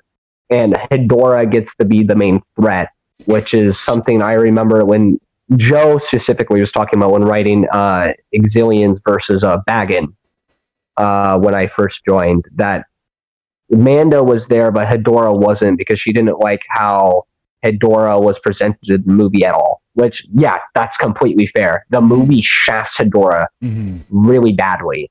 But because of like that, I wanted to give Hedorah like the more central villain role. So I'm glad that we did, and I'm very happy with what we both did with Hedorah. And then let's see. With Balxerden's death, I'm just trying to think of everything that was mentioned. With Balxerden's death, the reason why I had him die that way was because I wanted to show that in war, you make one mistake, you're gone. Like that, you step in a wrong step, you are on a landmine. You move 1 degree over, you're shot in the head. Like that's what I wanted to emphasize with his death. let's see. I'm trying to think. I picked Black Mechagodzilla because, like, why not? I just wanted to use it. Oh, well, because we had also authorized it, but I don't think he had appeared in a match before this point, so... Yeah, wait, am I the first? Are we the first one to, like, have Black Mechagodzilla? I think so. Yeah. Damn. Let's see. Trying to. There's obviously, like, there's a little more with characters like Gamera, Baggin. They get, like, more characterization in this. But now I'll get to, like, the big criticism with Mothra and Godzilla. So, very valid, by the way. I don't disagree. This is a criticism that I'm just go, shit. But the idea, the intent was, it was basically a Goku moment. Specifically the Saiyan Saga, Goku shows up and everyone's dead. So I wanted to do that with Godzilla and Mothra. But what I would have changed is subvert expectations. And if I had thought about this sooner, I'm actually a little upset I didn't. Kill Godzilla and he powers up Mothra to make Burning Mothra. Whoa. I would have had, like, Godzilla's overwhelmed, but I would have had Mothra have the dilemma of, do I heal Godzilla and guarantee victory, or do I heal Gamera? And she would have picked Gamera in hopes that, well, they would have had enough strength to win, and they would have with Gamera using the Mana Beam. I wish I thought of that sooner. I'm still happy with the transformation itself, because I actually based it off of that Dragon Ball fan film that came out recently with the Super Saiyan transformation. That's why, like, the flames go, like, spit out of his mouth and then go back to his head. Like, I watched that transformation like 10 times and then referenced it. It's pretty awesome. So I'm happy with, like, how everything was delivered, how it's written, but it's a very valid criticism, and I wish that I had Gamera do it instead. And then with Godzilla and Gamera, Godzilla's 2014, so that's also why, like, I had him, like, get overwhelmed quickly, and Gamera's Guardian of the Universe, just because of time placement. Also, one thing, Ibara is not from an alternate timeline. He's just from the past. I just wanted to clarify that. They're all from the past. I think that's it. At least that comes to mind. Right. You go, Kaiju X. Yeah, I was about to say, Bacon just had me help on board with 370, 390, and I don't know which match. It's weird to say, I think I may have enjoyed writing 390 more. Not to say that I didn't enjoy writing 370, like, beefing up Gigan's part was a lot of fun, but I would argue, like, two of the biggest things I was most excited on with this particular iteration, once Bacon decided it's like, okay, this is the new direction we're going to take it, I would say are Baggin and Hedera. Like, Hedera getting the main villain spotlight was like, oh, hell yeah. Because it was definitely like, how do you pit Hedera against, like, all these other monsters for the end of it in the place of shit? And it was like, I had something in mind. It was like, oh, what do I do? Then I had this ridiculous idea of, like, Hedera just consuming all the pollution in Tokyo. Sure, maybe rather quickly, but, it's fine. And basically sort of, like, just unloading all of it onto Baggin and pretty much smogging the entire battlefield, which would have affected everyone else. It was like, yes, it's just, like, something that I feel like hadn't been quite done before. So it was like, I thought it'd just be a fun way to, like, it's like, how the hell is he going to neutralize Baggin? Baggin is, like, also partly electric.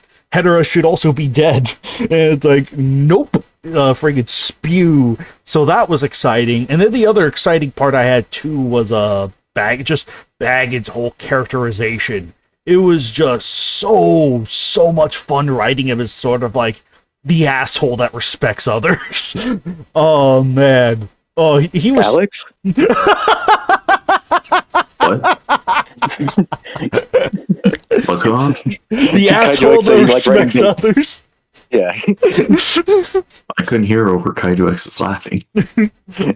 No, Kaiju said he wrote Bagan as the asshole that respects others, and I went, Alex? Oh my god. But yeah, no, it was just like, yeah, no, Baggin was just a whole lot of fun to write. Even his interactions with other monsters was like, okay, how do I, it's like, friggin', because Bacon also had a couple prerequisites too, with like, Baggin is sort of like this is the general story. Like, I kind of know maybe a couple of the story beats that he has in mind for later, so it's like, okay, I have to keep in mind those certain limitations when writing the character.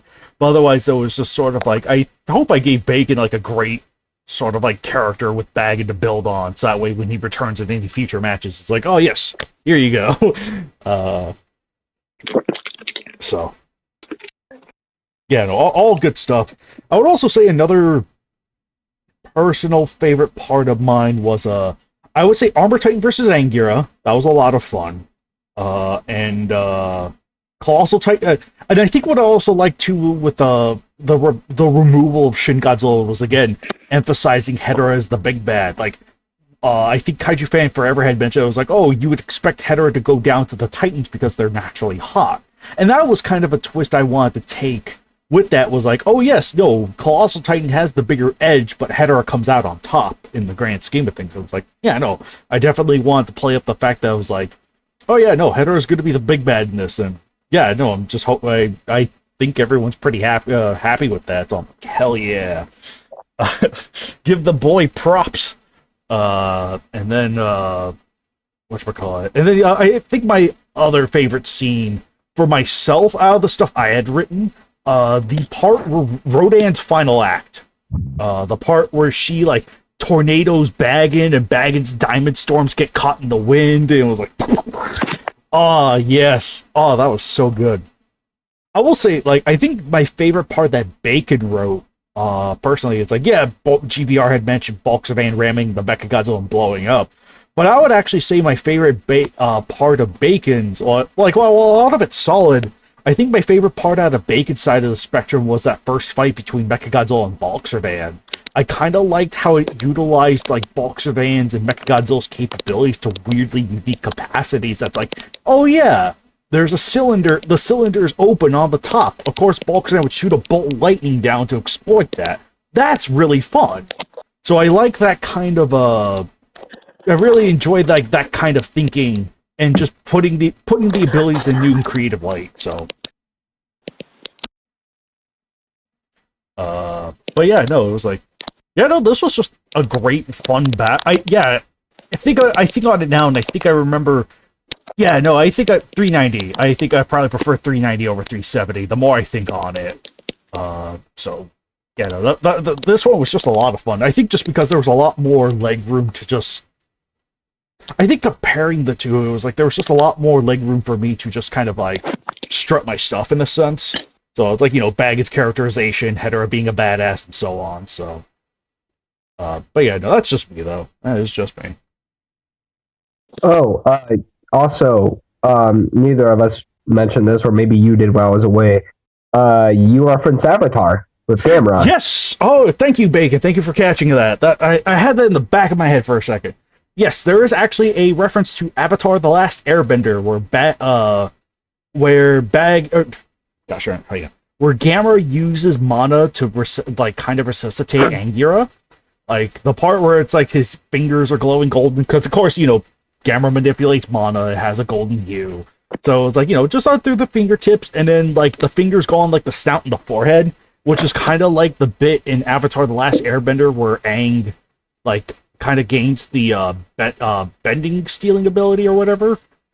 During like the final episodes where he encounters the lion turtle, and the lion turtle's fingers have a golden glow, and it kind of awakens his power or what have you. So it's like, yeah, it was kind of a reference to that. And I was like, it just felt the most appropriate. So I was like, why the heck not? James Cameron must have been proud of you. I think my favorite part that you wrote is Baggin's rampage against like the small army, because they're just trying so hard and he is barely putting in any effort. Mm-hmm. when he does, he does put in some effort, but it's a walking mountain versus ants. And I really enjoyed that. An army for ants? I think that the favorite part that I wrote was Cat, what are you doing? Oh, you're just climbing into my laundry. Okay. Focus. Yeah. Sorry, it's kind of hard to focus when all you hear is on the wall. No, That's just the skinwalkers. Keep going. they're in my walls. The favorite part that I think I wrote was either I think actually Gamma reviving Baggin, just because I liked writing him struggling. I liked Mothra's intro that I wrote. Overall, just the atmosphere that things are dire. Yeah, I had a lot of fun rewriting this one. As much as the complications were behind the scenes, like this is just a way better product, and I could go back to certain monsters at other times. Mm. Is that it from everyone? I think it is. I don't know. Let me see if there are any additional comments on the.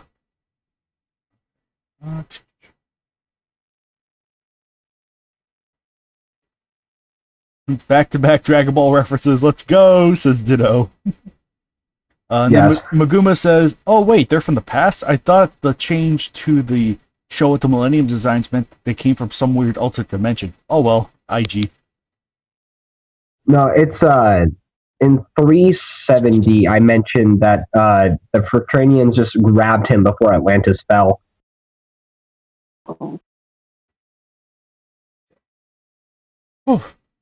But yeah, free day. Good stuff. Good stuff. Rocking hard. But yeah, no, that was yeah, I'd say 390 was probably the biggest out of the ones here. Oh, well, we got some sizable ones coming up, but I think we'll probably be all right in the home stretch. So Yeah. I'll just show off just for a second the last of the banners, because I forgot to switch out. Like, I had the 390 banner up, but it was just the first image for the most of the duration. I did show off the other two, like, in quick intervals. I mean, you know, just gotta have to sit up for a minute while I ramble on about nothing. And then, Got a tic-tac sized match coming up. yeah, I mean, like I said, 389 and 390 were definitely the biggest out of this session, but yeah, we got one more sizable, nice, meaty match coming up. So, one I'm really excited to get to. Hey. Tic-tac sized match? Tic-tac. Okay, so this will match 390. We're gonna advance on to 391. Tsunoe Kusagami versus Mechagodzilla Showa. Peders, do you understand English? No. The tic-tac match. Tic-tac. Yeah, no. After the The one I just read like 2 minutes ago because I didn't read this one initially.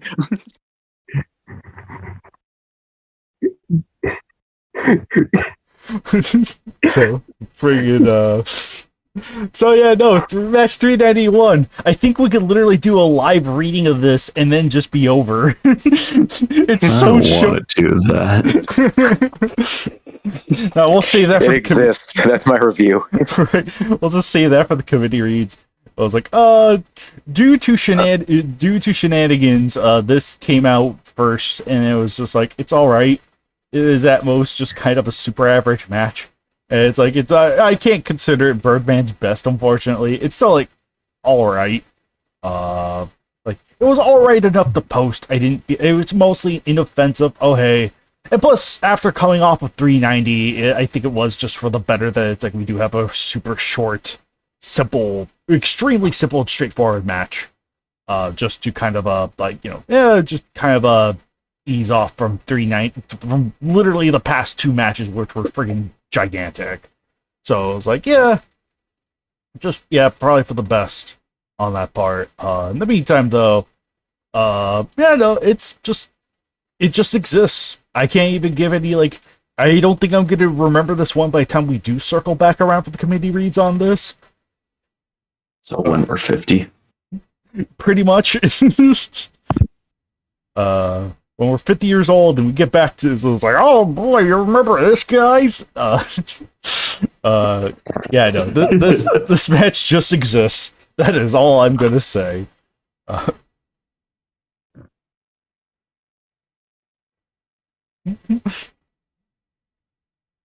GV already said his thoughts. Yeah, GVR just said it exists. So, Alex, what do you think of it? Something happened. It was a fart in the wind. My thoughts are, bruh. That's my thought on this match. Yep. Bro. Yeah, I think I'm just gonna be seeing a whole bunch of bros in chat. But yeah. So GFan8889 says, funny how we went from the longest match to the shortest match. Anyway, this was one of the matches of all time. It accomplishes what it sets out to accomplish as a funny stomp match, and yeah, that's basically it. Kaiju Fan Forever says, not much to say about this tic-tac match. Very one-sided, and MG did get one meaningful hit, blasting the ground from under Tsuno's feet. And that's just about my thoughts on this one. Like, I'm pretty sure people who didn't read the match could probably read it right now and give their review. It's that short.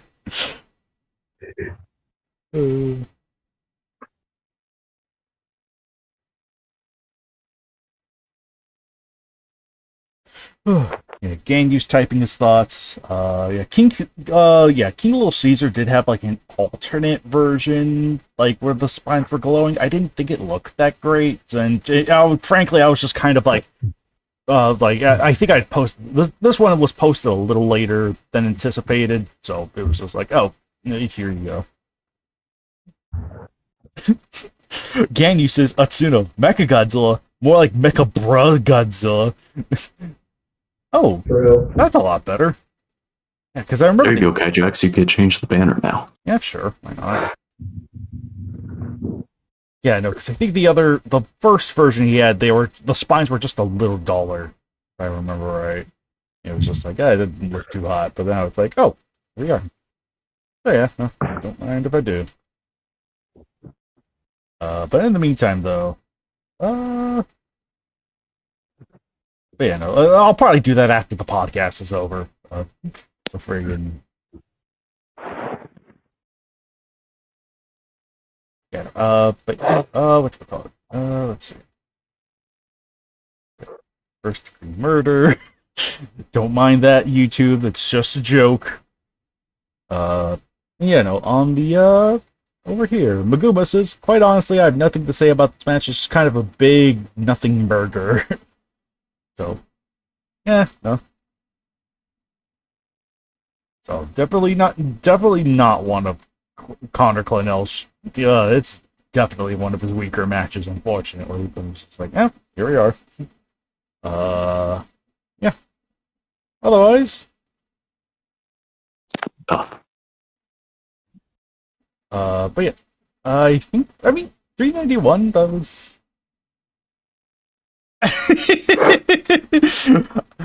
I don't know. I could believe Kaiju X killed him, man, says Joe. Oh, buddy. That's hilarious. Afraid. Yep. I mean, I think that's pretty much it. Did anyone else have any additional thoughts on this, or? No. Okay. No. Yeah, no. No. Alright.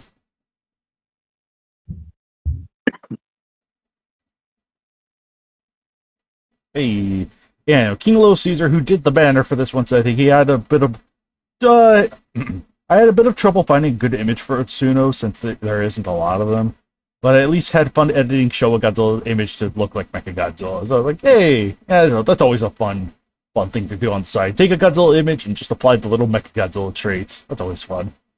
But yeah, no, beyond that though, I think we got a couple of highlights coming up ahead. After the Tic Tac for your, the freshen up your breath. Yummy, yummy.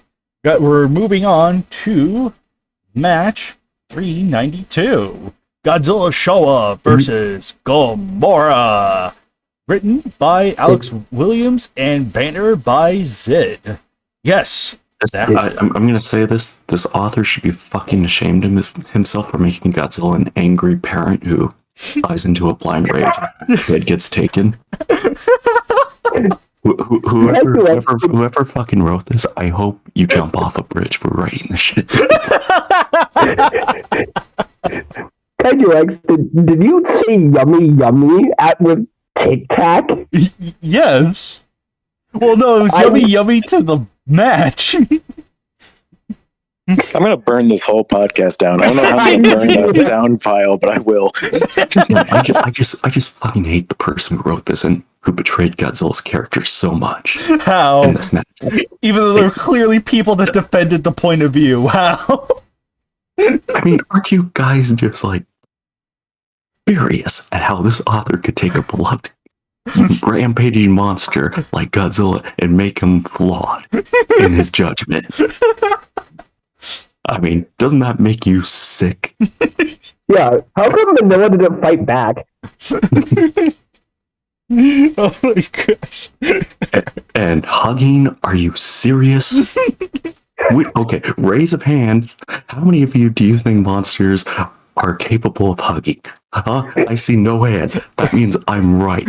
Monsters don't have emotions. They're just rampaging assholes who just destroy cardboard cities for our amusement so we can focus on real intellectual shit like superheroes and laser swords.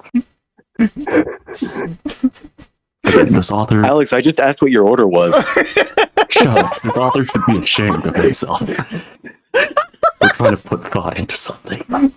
Sir, this is a McDonald's. Oh my gosh.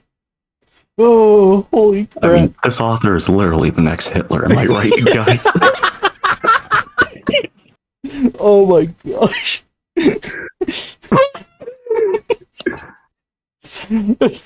I can hear Bacon dying from over here. Oh my god. Man, I just really fucking hate that guy, don't you? I don't even know why we're covering this. Complete betrayal. Okay, Kaiju, go ahead. Okay. Alright, so Alex Williams jumped off a cliff. Okay. Oh my god. After listening to some much needed advice about that, finally.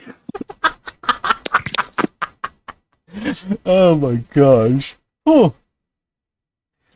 Yeah, oh my gosh. No, the actual match itself. Oh man. This is...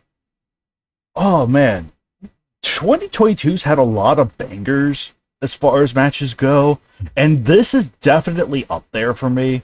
I really like these like the presentation of the storyline, the banner, the freaking just the series of events that and just the story over the series of events, the characters, it's all extremely on point. Has a really good sort of this serves as a really good sort of AU to the part 1 of the Gamora episode, with very different kind of with a very different kind of approach to how that's handled. It brilliantly kind of incorporates Ultraman and Godzilla, Showa Godzilla, into sort of like one unified setting in a way that really works. Friggin', oh my goodness. You kind of understand everyone's like POV. You understand Godzilla's, you understand Gamora's, you understand Manila's, the Hayata, Ultraman. You really do kind of get a sense like this has a really strong emotional core that like has a really kind of like strong payoff to it that I personally just thoroughly enjoyed. Like I would even like the first time I read it was like, this is fantastic. And I'd even argue it got even better the second time reading it. Oh my goodness. This is truly like a really like, I really hope this kind of wins match of the year. I really want it to, because this just has a really strong emotional core to it. my only gripe is that I feel like the human, like, yeah, we do kind of get a conclusion with Hayata and Ultraman at the end, like near the end there. I do feel like the actual, like, but understandably, like you had mentioned this to me, like, when I made those kind of when I made that criticism, I was like, yeah, it was just either that or you had to like, it was either like, resolve the human storyline for the sake of resolution or end it on the high note with the monsters. And it was like, yeah, probably ending it on the high note with the monsters would be for the better. And if there was a theoretical follow up, which, whether you do or not, that's up to you. It's like, at least that is still there to kind of give super basic exposition of what happened previously. So it's like, hey, I think in a roundabout way it works out, but beyond that though, yeah, no, I really do think the storyline, sort of like how the monsters kind of converge and then the battle of Godzilla and Gamora that takes place is like, this is kind of like Showa Godzilla versus Mechagodzilla 2 in a way. Minus Mechagodzilla, like if the whole movie was about Godzilla fighting Rodan for baby Godzilla kind of thing. And it was like, it's great. It's freaking great. And I feel like there's enough heart and empathy between, like, Gamora and Manila and their bonding sort of brotherly relationship that was just all the more like really sweet and wholesome. And then it's just like you got Godzilla who new kid, and this is probably, and what I love too, and this is acknowledged in the actual like story, is like the fact that it's like this is now an opportunity where Godzilla can leave humans alone because he's taking care of his kid. Are we really going to screw it up? Like, is it like, are we really going to risk getting Godzilla to stop Gamora kind of thing? And it's just, oh, it's so good. It is so good. Oh, man. This was just a fantastic storyline all throughout. And it just, I personally found, like, no major issues with it, personally. Again, just beyond the resolution at the end there. But even then, that's just kind of like, yeah, I get it. This was just great, just great story, great characters, fun world mixing. Like seeing the SSSP kill Kamacuras on Solgil Island was just, that was actually super satisfying because it was like, this feels like something I could see in Ultraman or this era of Godzilla, and it works really well. Oh, so good. And just great story, man. This was well worth. Match of the special request match of the year. This was well worth the wait. So, thank you for delivering, man. You just knocked it out of the park and did not hit a bird. Why the hell are you applauding this? That person should be ashamed of himself for everything he wrote. Emotion, tragedy. How dare you? Godzilla has a personality here. Therefore, the writer does not understand Godzilla. He's just a monster. Stupid idiot. Die. Yeah. But no, thank you, man. That really means a lot. Thank you. No problem, man. No problem. Oh. GVR said he would be right back. Oh. So I guess it's you go next. Oh. Match is epic. It feels like a natural two-parter. Like, it feels like this could have been an AU of, obviously, the two-parter, but it feels like this could have aired on TV as a three-parter in an alternate universe. You handled the Ultraman characters very well. I really liked the action, the dynamic with Manila and Gamora. I really liked just the whole match. I don't have a single complaint besides that the human resolution doesn't happen, but it also, if that did happen, would have broken the monster resolution, the emotional ties. And so if you ever do a sequel, you have room to do stuff with it. But yeah, well worth the wait. You did a great job with this. Oh, thank you, man. And the banner that was commissioned, fire! Like, holy shit! Hey! I guess you should probably read the comments before GVR gets back. Yeah. So I'll cover that real quick. If GVR's still not back, I'll cover the banner. So, Godzilla fan 8889 says, "All right, for my thoughts on this match, it was a really well written tragedy. I like the characterization, how most of the match sets up the fight at the end, gives it just that much more impact. I also like how there isn't really any villains but instead the way all parties interact make everything go horribly wrong, with humanity screwing itself over by unintentionally causing Godzilla to turn against them again." Yes. Kaiju Fan Forever says, "This match is a very tragic one. I actually didn't read this one in its entirety, but it hit me hard, which is honestly a good thing. I'm usually not affected when it comes to writing, so the fact that this one did so, props to the writer, who should jump off a bridge."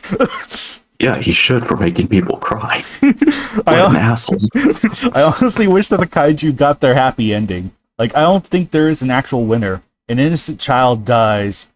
Minya loses a would-be brother, Godzilla loses a would-be ally, and humanity loses their would-be protector. This universe is going to suck once Hedorah, Megalon, and the other invaders arrive. Okay, and GVR is just going to type his thoughts up, so I'm going to go over here. Oh, what the? Oh, hello, 41MK11. I've seen you on the forums. Hello. Maguba says, "You know how sometimes people take inspiration from other stories into their own, but only do it subconsciously? I'm pretty sure that's what Alex did with this. Not necessarily. It was funny because I did point out to him, like, oh, this is kind of like, this kind of gave me Godzilla versus Red Moon vibes, where Godzilla was kind of like fighting against monsters that were ultimately innocent. So it was like, it kind of gave me that, but even though neither that nor Mechagodzilla 2 were like deliberate influences, it's just still like a strong emotional core to tell a story with. So it's like, yeah.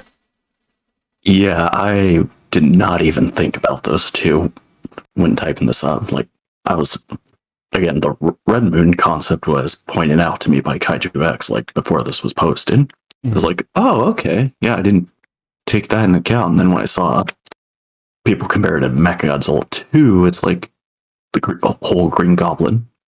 Oh. And then get hit by the glider. Again, that was not even intentional. That was just... Again, I wasn't even thinking that. Mm-hmm.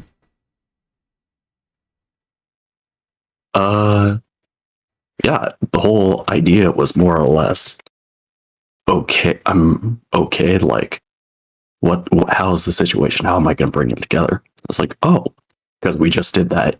A lot of this is actually inspired by or Interrupt the Movie two-parter of the Gomer one. Oh, yeah. Because I remember we were talking about stuff like, oh, Gomer's going to get his body desecrated at the end of the episode, which I actually made note of that at the end of the match. Godzilla carrying away his body. Mm-hmm. It's like, yeah, that's going to happen in the actual episode, so I decided to give him a little respect. Mm-hmm. GVR had his thoughts up, if you want to say that real quick. Yeah. GVR says, "I think this is a very solid match. I enjoy the emotional aspect and core. The characterization, the characters were written quite well. The action exists. It's okay, but I don't really remember it at all. I actually don't mind the SSSP mostly disappearing. It's about Godzilla, Manila, and Gamora, but a final thing would have been good. So, understandable. But yeah. And then I will say, in regards to the banner, I contacted Zid. He helped with the creation of, one of our title cards that you can find on the front of the website via rotation if you're lucky enough to get it. Hard refresh if you're not seeing it. But yeah, no, it was just like I contacted him. I knew I had an inkling that Godzilla vs. Gamora was going to be something special. It was also match request of the year. So it's like, okay, let's really bring up the specialness by bringing in a artist. So I got in contact with Zid, and then first we took care of the title card banner icon stuff, and then I brought him this. I brought this to his attention. He was like, hell yeah, let's do it. and then freaking just kind of it just kind of went from there. Alex just gave me the basic idea of like he wanted, the stuff that he wanted to see for the match, and then we just all just kind of all put it together really. And just free. And then after I got the final thing from Zid, who is the artist who did Skull Island, Birth of Kong, and Kingdom Kong. For those who are like, it's like, oh, who's Zid? He's an official artist for Legendary Comics. It's kind of nuts. Yeah, I guess some additional context with the banner. I know I pitched it to Kaiju X as like a combination between the Champion Festival posters and the Ultraman compilation film from '67. Yeah. Because I wanted this to be like a movie poster, because I'm generally like person who likes to treat these as movies. Yeah. That's why you don't really see the fights taking the central focus until like the end or certain moments compared to others. Yeah. Because I like to focus on my characters and overall plot. All right. Make sure it's a sound story and a sound plot. The fighting. Yeah. And some other info. Thank you, Kaiju, for reminding me about the Kamakura bit. Because I was putting on my Subaraya thinking cap and thinking, okay, if Subaraya and Toho did collaborate around this time, they would have used another Toho monster for a brief section. I'm thinking, oh, Kamakura would have been perfect for that brief SSP fight. Yeah. Where we see plenty of times in that episode where they just shoot at the monster a couple times for that little action before the main event. And guess I'll reiterate what I said on the forums. Yeah, so like I said, I was treating this more as a two-parter, which is why this match is shorter than my other stuff, which is more movie length stuff. This is in the length of like 40 minutes, which is sizable for an Ultraman two-parter. Yeah. Again, regarding the abrupt ending with the human cast, aside from Hayata disappearing, yes, I do agree that is valid criticism. Trying to think. Lost my train of thought for a second. It's alright, man. It's alright. Yeah, it's like a case of the what do you do's. It's like, yeah, on one hand, you all said, yes, it provides a resolution for sake of resolution, but you also lose that emotional impact with the tragedy between the three monsters. So it's like, again, aside from people going objectively, that should have done, no, I'm going to focus on the emotional core of what movies generally are, how they make you feel, how they make the filmmakers feel. And yeah, I still agree with that criticism. That's perfectly fine. I basically, admittedly fucked myself that. But I'm going to focus on the emotional aspect more and make it more memorable in the end. As for Squeakles, if something does come to pass in the KWC, then I will definitely write a sequel. But for now, I think this could be just an open-ended match about how everyone fucked up. Godzilla got the technical victory, but no one won in this.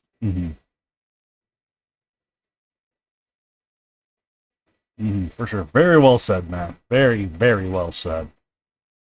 Well said, my dad. I don't know how many times I said that. 3? That's fine. I also just want to at least cap off with this too, which is sort of the additional, like, after I got the banner from Zid, I just kind of decided, I was like, you know what? Just having it be like Godzilla versus Showa versus Gamora wouldn't be enough. So I decided to pull. It took me a hot minute for Gamora, but then I remembered, oh yeah, like every episode introduces like the Japanese kanji of the monster, so I just pulled from that for Gamora.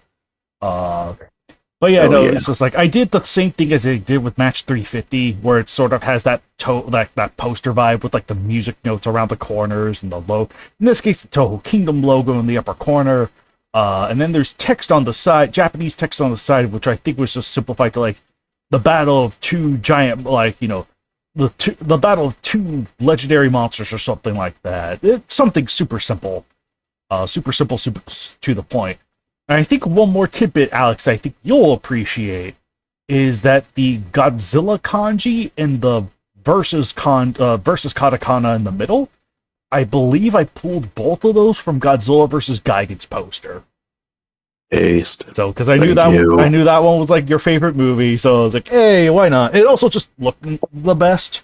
So like Gojira, Tai, Gomora, kind of look to it. Like the Tai kanji's like right in the middle of the Osaka castle there. So it's like, hey. So it's just fun little behind the scenes trivia. But beyond that though, let me circle around to see. Holy moly! Oh, okay, no, those are the rest of his thoughts. Okay. Still think that author should jump off a bridge for portraying Godzilla like that. Potentially, yes. Yeah, God, what an asshole. Yeah. But whatever the case is, the author did not. You don't always have to use a reference as a building point. Sometimes a story just comes naturally. If it has those coincidences, sure, that's fine. So, let that be a lesson to everyone here, and we're almost there. Oh, I'm profusing sweating. We're almost there. By the way, hey, jumped in mid-call, didn't realize you guys were in the middle of the thing. Oh, hey. But I have arrived. Oh, okay. I am in an airport in New Zealand, so if I sound a little staticky, that is why. Okay, alright. We covered a whole boy. A whole slew of matches starting from 386. Just finished 392, and we're just about to catch up with the most recent KWC via 393, so. Perfect. Do you want me to give thoughts earlier, later? I'm all down for whatever you're down for, KJX. Let's circle back around to your thoughts on the other stuff later. Let's just go to 393, and then we'll circle back around to the others once we covered everything. So, if that's sounds like a plan. All right, cool. So, yeah, we're going to move over from 392 to match 393, the most recent match as of this recording. Hang on a second. Here we are. Wait, okay, I didn't mean to do that. No one saw that in Discord. 393. Space Godzilla versus Destroya. Written by Matt. Oh, wait, hang on. Okay, yeah, there we go. Cool. 393. Space Godzilla vs. Destroyer, written by Matthew Freese. Can't speak. And banner by Christian Gonzalez. So, this one was just an all-around kind of fun monster. Another fun monster bash that, I think, it starts off fine, definitely sort of escalates real nicely by the final act. It's just, I also kind of enjoy the Godzilla Unleashed setting, so it's nice to get sort of like the GU New York, a little bit of love and attention here and there. It's like, oh yes, this is technically the GU Space Godzilla fighting Destroya, the usage of critical mass and all that. Really fun stuff, and a classic matchup that took 393 submissions to finally get to. I was like, geez. Because they've obviously fought in the past, but it's mostly been bigger event stuff like Match 56. But beyond that, just kind of it was just whatchamacallit.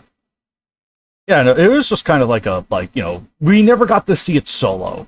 And it's nice to finally see this matchup done kind of in a solo affair. And and it looks like in this particular battle, Godzilla Destroyer versus Space Godzilla, the victory speaks for itself, I'd say. So, it's and then artwork by Christian Gonzalez knocks it out of the park once again. Killer artwork banner. So, it's whether or not you like this more, you like Zid's more, is comes down to mostly preference, but otherwise though, I think it's just a really enjoyable match with a stellar banner. So, objectively, that art is better than this art. Take blast. Objectively. I don't know, it's the O word. Anyway. Let's go from... It's just all down to personal preference at the end of the day with these two. It's really just down to style, which one you like more. I mean, it's, I figured, going down, let's see. 8889 is probably going to be typing out his thoughts. So yeah, top to bottom, great shot. What'd you think of 393? So yeah, I thought this one was stellar. Yeah, again, we haven't seen a matchup like this since. I mean, the closest thing we ever had to this was Destroya versus Space Godzilla versus Orga versus Dagarla, way back in the original, where like Destroya and Space Godzilla were the final two, if I'm not mistaken. Oh yeah. But yeah, no, it was good to have a match with just focus on the two going at it, and the action was super. GBR does a fantastic job with his action. The only thing I'll say is I think the first half is it's really well written action. The main note is you can interchange it a little bit, like there's not one thing that leads to the next. I would say up until the decapitation, that is when it goes to like, okay, we got high point to high point to high point, like X leads to this, leads to this. And at that point the match goes from, super good to like like great, if not amazing at certain aspects. With I would argue the best the best decapitation in the KWC history. So yeah, no, super creative, awesome ending with burning Destroya. I mean, technically not burning, it's critical mass, but it's a really fun match. And yeah, the banner by Christian Gonzalez is superb. I definitely think every time he submits, he keeps getting better and better and better. And this case was another knocking out of the park for his like artwork. Yeah. So, all right. GBR. Oh wait. Yeah. And I'll read GBR's comments in a second. So, Alex, what'd you think of this match? I thought this was a very, very excellent match. Love the setup where Destroyer is lured by the energy. Space Godzilla thinks Destroyer is going to serve him. Nope. Destroyer takes no answer from no man. I know this was a very hard match for GBR to write because he practically had to choose between his brother and his wife. That's a very hard decision we all have to come down to eventually. And regardless, I'm amazed he chose his wife. That just shows you how much true love is still valued in the world. Like, come on, let's give a big round of applause for the man. So powerful. But yeah, I thought the action was stellar. Probably one of the best of the year. And like, from two powerhouses, getting Destroyer going critical mass was just awe-inspiring, like beautiful. And then him ready to take on the rest of the world, basically becoming the new ruler. Just damn good stuff. Hell yeah. Yeah, that's pretty much all I have to say. Okay. Oh, and the art is stellar. Hey. Not sure if I like it more than Godzilla vs. Gamera Round 2, but they are neck and neck for different reasons. Yeah, for sure. Yeah, GBR, you once again knocked it out of the park. Woo! Bacon, what'd you think of the match? He don't type in his thoughts. He had a mouthful of food. Oh, right. The boy is feasting right now. Everyone's feasting, apparently. So. Or traveling. That too. So, yeah, no, I'll just read out the comments real quick, in the Discord first.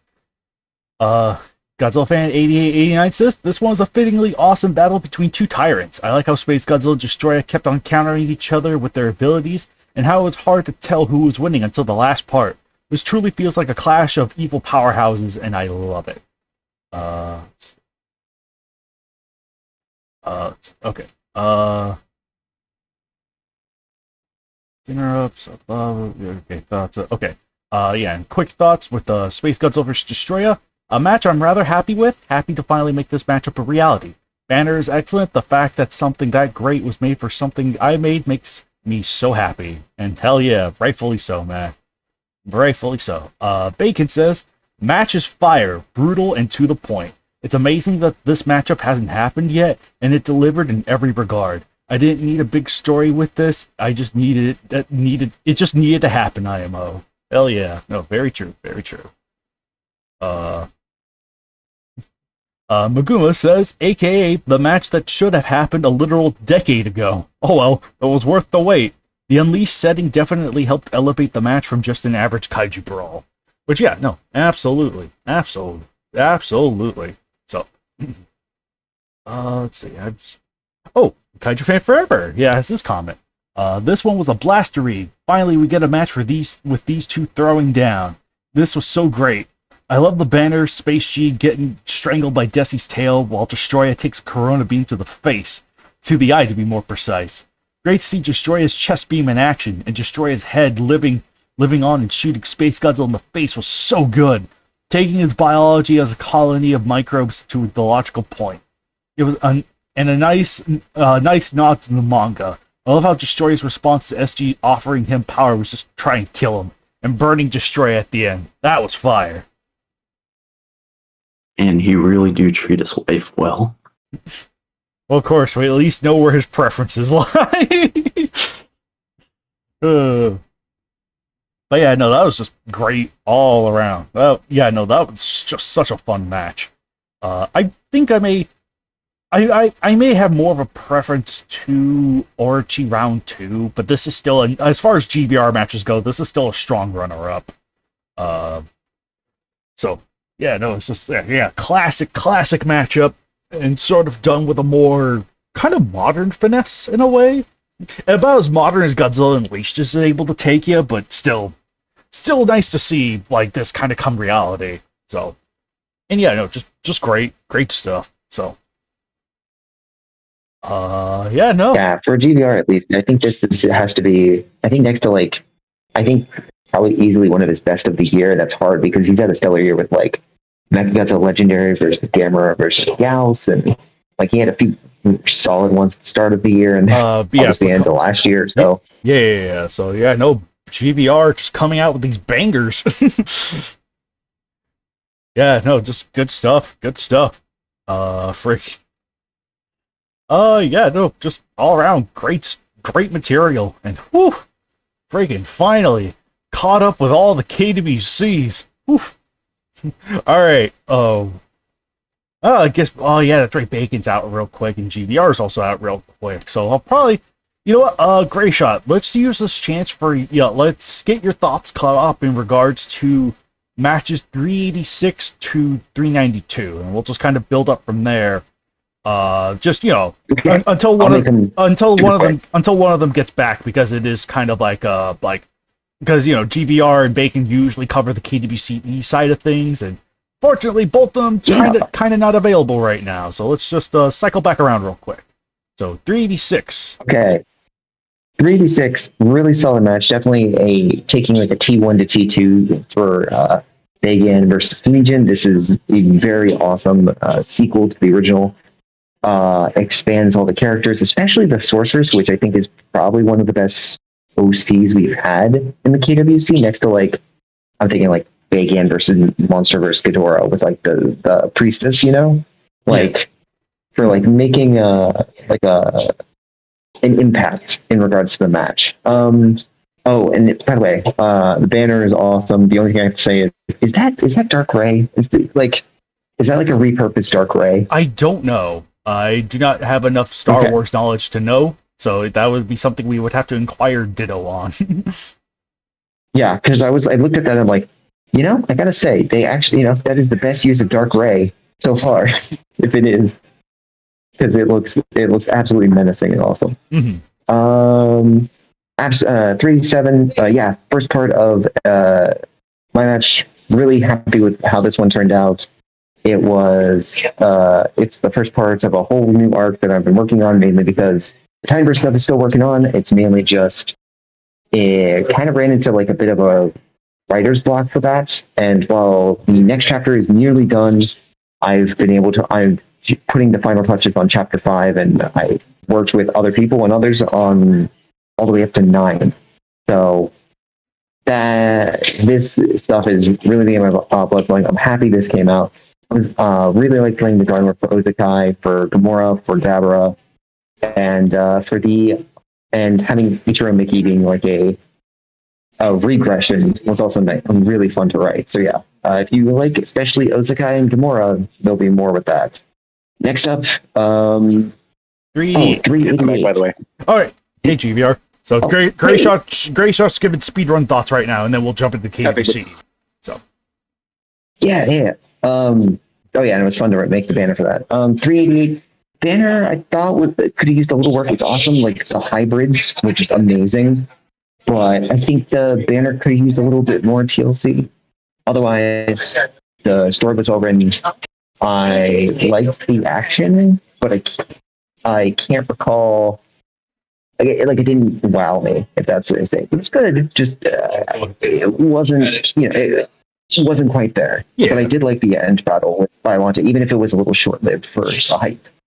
389 is really awesome. I think that the banner itself is like the gift banner really demonstrates like the bleak hopelessness that the match kind of conveys, and how this is basically what if Orochi but it's Tsuno. Like if you took that power level and you applied it to Orochi. And I thought it was well done. It really felt like a last stand, even with like all the new levels that even with all like Super Level and all that, it still felt like it was a fight. So overall, really good. Really good. It's an amazing match. And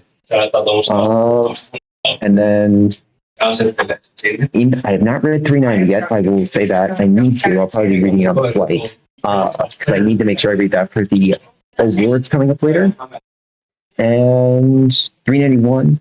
This one I thought felt like the weakest of the bunch. Like the action was just kind of okay. Utsuno was overpowered, so it was like okay. Like I think Utsuno versus Gaminas had like a similar kind of vibe, but that one I think is a little bit more memorable than this one ultimately turned out to be. So I think it was an okay showing by Connor. And then banner, good, nothing. It's a very good banner. I like the one he posted with the spines eliminated. yeah, I'm probably going to be making that replacement like after the podcast is over, so there'll probably be a little switch there. Yeah, that one easily best part of this. I think Connor's definitely had better showings, but for what this is good. And then 392, last but not least, really good match. I think really like the story with Hayata and Godzilla and whatnot. The action was solid. The Hayata's like motivation, his lesson at the end, I really enjoyed, because watching that episode, you really get like Gamora really was just picked on in that episode. Like he really was riding on the fight like King Kong and King Kong versus Godzilla. So like having this more a tragedy kind of follow, I thought was well justified. And while the emotional core was justified in regards to Minya and Godzilla's departure, for me, I felt like it needed that one more thing, like in Captain America: Civil War, when like they're in the silo of super soldiers and Tony sees like his family die, but he doesn't see but then he asks so he has the rage, but what puts him over the edge is Cap knowing. Like that, I needed that. I felt like it needed just that one more thing, and everything would have crystallized perfectly. But really tragic ending. Like, this is a two-parter. It's really solid. I can't wait to see what happens in the second part. With Minya, and then I mentioned 393.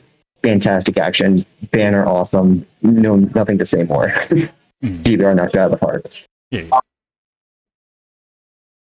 So hey, there we go, and that was the Gray Shot speed run of everything that we covered for the last 2.5 hours. I'm trying. I'm working from a phone in a New Zealand airport. I've been traveling, and I literally got through security checkpoint as like I joined this. So I might have to leave like in the next 10 minutes because of my flight. But I'm hanging. You set a time, and I'm trying to attend it the best I can, even half a load away. No, I got you, man. And actually, because I actually proposed here. So hey. Yeah, and she said yes, and you guys can see the images now in KWC General. Oh, all right, sweet. Huh? Oh, I have accepted. My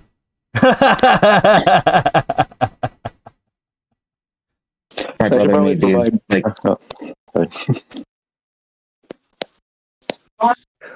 I am Oh, no, sorry, G. I was gonna say my brother made these after I sent the photos, and I was like, "Curse you!" But I now have something to take to the podcast. Oh, that's funny. Hang on a second. Let me.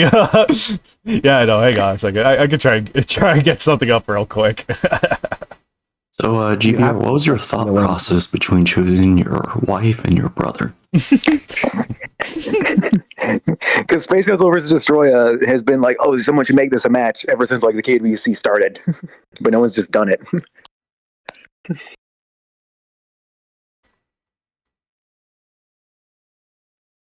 That didn't I was gonna answer do his question.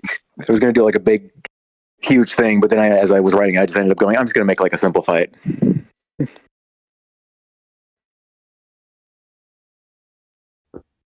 Yeah, that's why like I don't really have too much to say. Just like, yeah, I had fun and just felt like I needed to finally do it.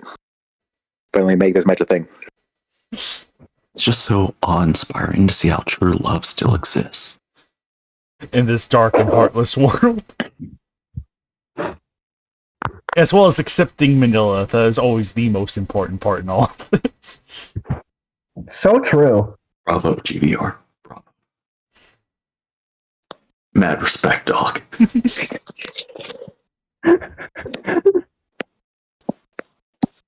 Yeah, no. Gojira 41 MK11 says, since I haven't even come close to reading every KWC, I just assumed this matchup had already happened at some point before I started regularly reading these, which is like not untrue. Like I said, the actual scenes of Space Godzilla Destroya fighting have happened, but we never got a KWC called Space Godzilla versus Destroya. So yeah, no, that was yeah. And yeah, no, oof. Holy moly. 2.5 hours, and we're, I would say, 2/3 of the way there. Hopefully, they'll be nice and short. Well, all that's left is the KWCE, so, Right. Mm-hmm. So, We all right. are now in charge. Right. And yeah, Yes. no, with that said, I'll pass on all talking rights to GBR and or Bacon. I will go ahead. So, all right. So, go ahead, GBR. Take over for... Okay, first match of the KWCE to go over is match 91, Siren Head versus Yatnar by Godzilla Fan 8889. Hey, awesome. With a cool banner by Ultimate Ditto. Yeah, Curtis, I assume you did not read this? Neither did you, Alex. Tragically, I did not. Like I had said at the way beginning of this, I did read 2 of them. Well, technically, read 1 of them, and I helped write the other. So, Yeah. So Yeah, I didn't read this. Sorry, Meg. Yeah, no, Didn't get a I'm chance sorry. to. Yeah, I'm sorry. I'm sorry, GFan 8889. It just just didn't quite have the opportunity to. I really wanted to read 92 as well, but dang it, I just my head did not have the time to laser focus on it and just be like, oh. So Life be a pain sometimes. yes.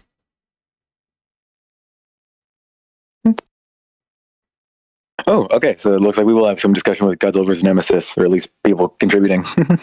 Thank goodness. Yes. Yeah, no. But first, Siren Head versus Yatnar.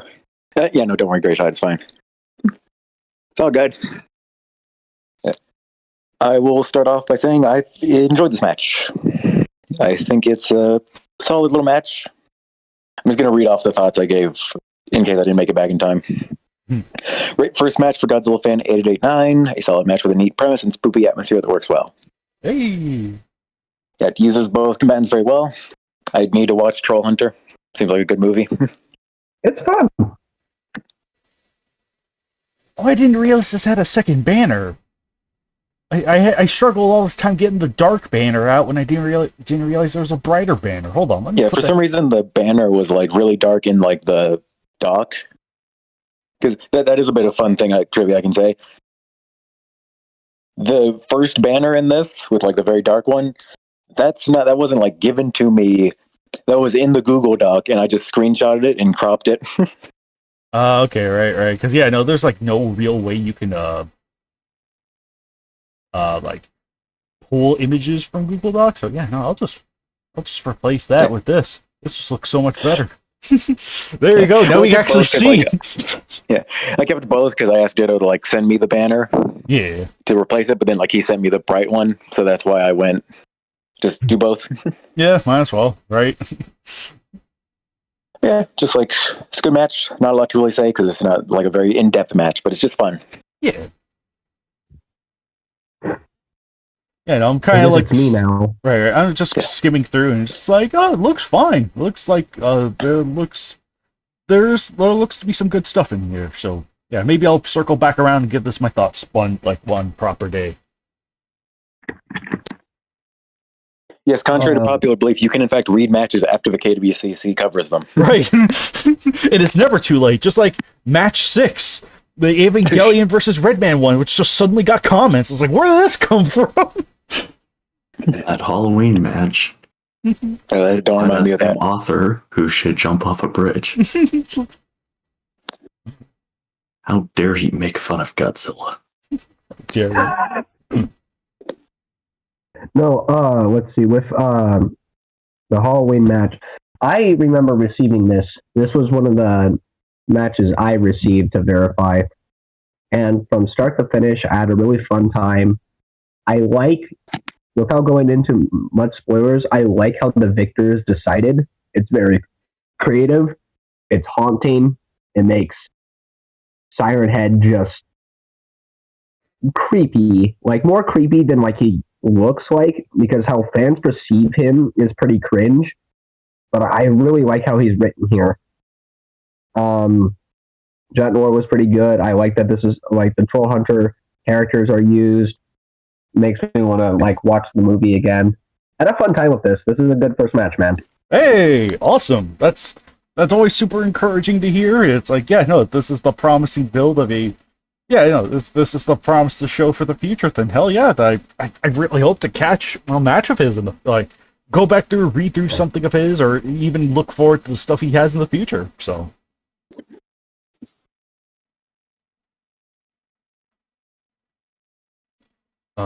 Yeah.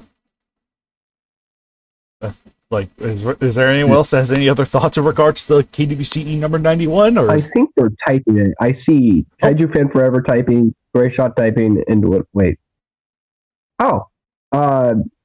Soul said that I actually read Siren Head vs. Jet Noir, while I don't know who Jet Noir was since I It's haven't watched Troll Hunter. Yatnar? Yatnar. Yeah. Like, the J is a Y sound. Yatnar? Oh, like Yomagander. The Yomagander, these nuts. Hey, watch it. Bacon, didn't you play God of War 2018? I did, but that doesn't mean I don't know how to pronounce the world serpent's name. My favorite part of God of War 2018 was when Siren Head showed up and killed one of those fucking troll bosses again.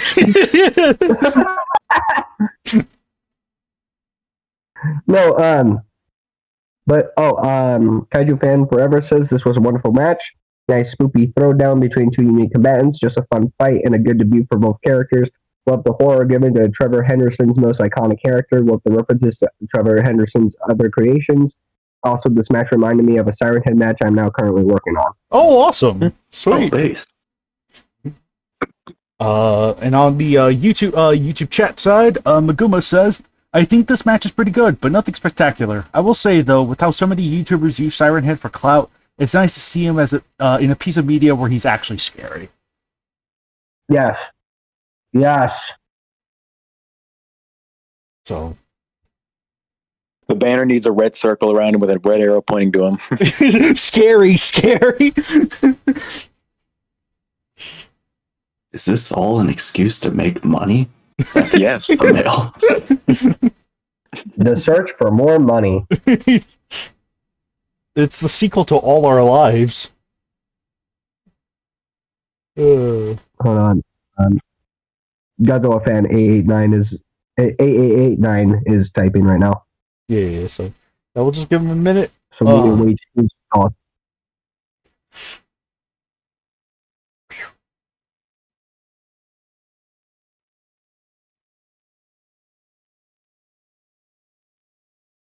So wonderful weather we're having.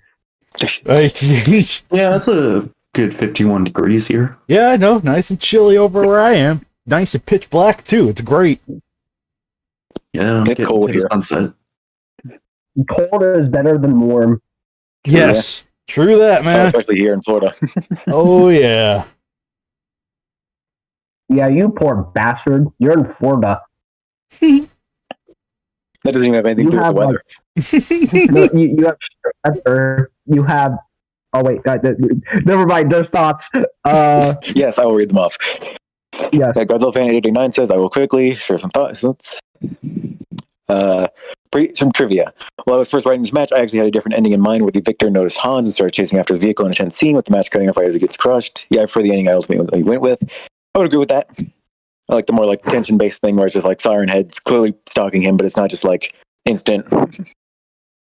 Yeah, I agree. No, the ending you went with is really good.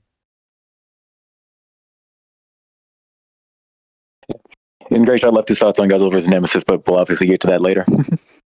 Yes. Though he did also say, also though. for 390, I now desire Nagoda to have Ozaki playing a god of war and seeking retribution on the gods. Maybe. I don't know. That'd be fun.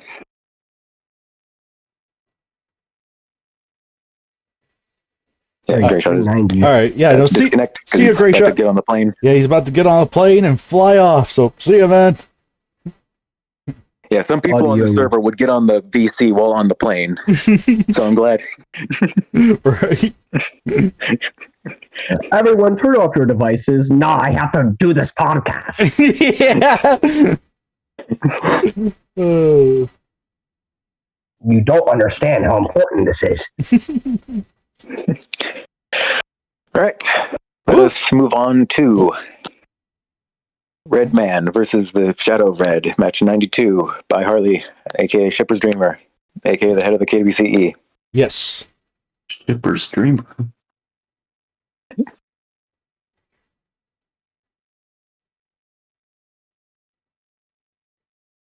All right. Sadly, did not read this one. Damn it. I know I didn't. I did. I read this one. GVR, I got you.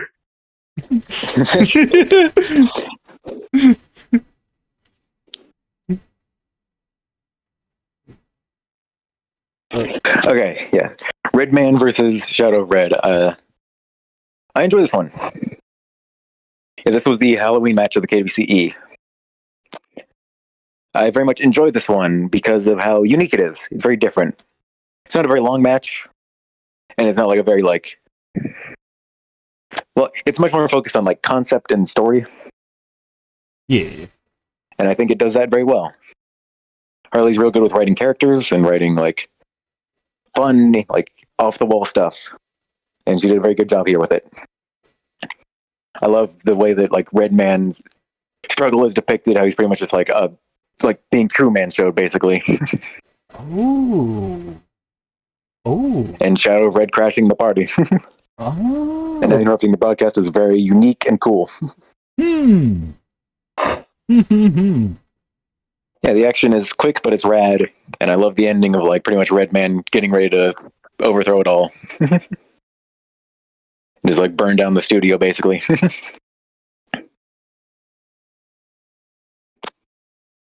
That's about it. All right, so it is my turn. I agree with everything DVR said. I love the action in this, specifically the segment at the very beginning where it's like you can't see the Shadow of Red through the mist, so it's just the tail like striking out through it, with Red Man trying to counter it. I liked the initial ending, very much just, yeah, with the Truman Show. He's just in a simulation, basically, like slave to television. I really enjoyed that. Harley is really good with just taking the most wild concepts and making them really work. So, yeah, she did a great job with this. Mm. Yeah, no, it's like I'll definitely one I want to circle back around because it was like I saw Shadow of Red. I was like, hell yeah, I want to get to this, and then no, damn it. It is less than 3,000 words. You could read it in like 10 minutes, probably. Probably, yeah. So, Godzilla Fan 89 says, "Oh man, this match was quite the interesting one. I like how it was framed like an episode of Red Man and the whole side plot about how Red Man ends up seeking to escape his captivity.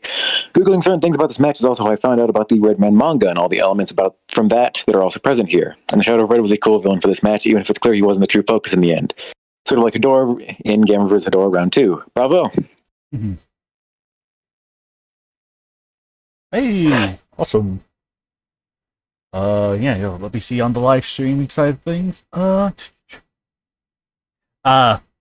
said I read this one, but don't remember much about it. Rip. Dang. So It'd be like that sometimes. Major oofage. Mm-hmm. Is that oh no, Kaiju Fan Forever is typing. Oh, all right. Yeah, no, we'll give him some time. So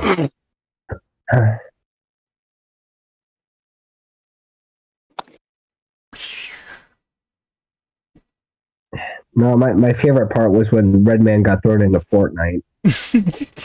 that was the best part. Well, how about that football with the famous team, the Fudge Packers? Did you guys hear the Polish chief of police fired a grenade launcher in his room? What? Oh, base. What? What? The Polish chief of police got like a gift of a grenade launcher from Ukraine recently, Right. and he ended up firing it in his office. What?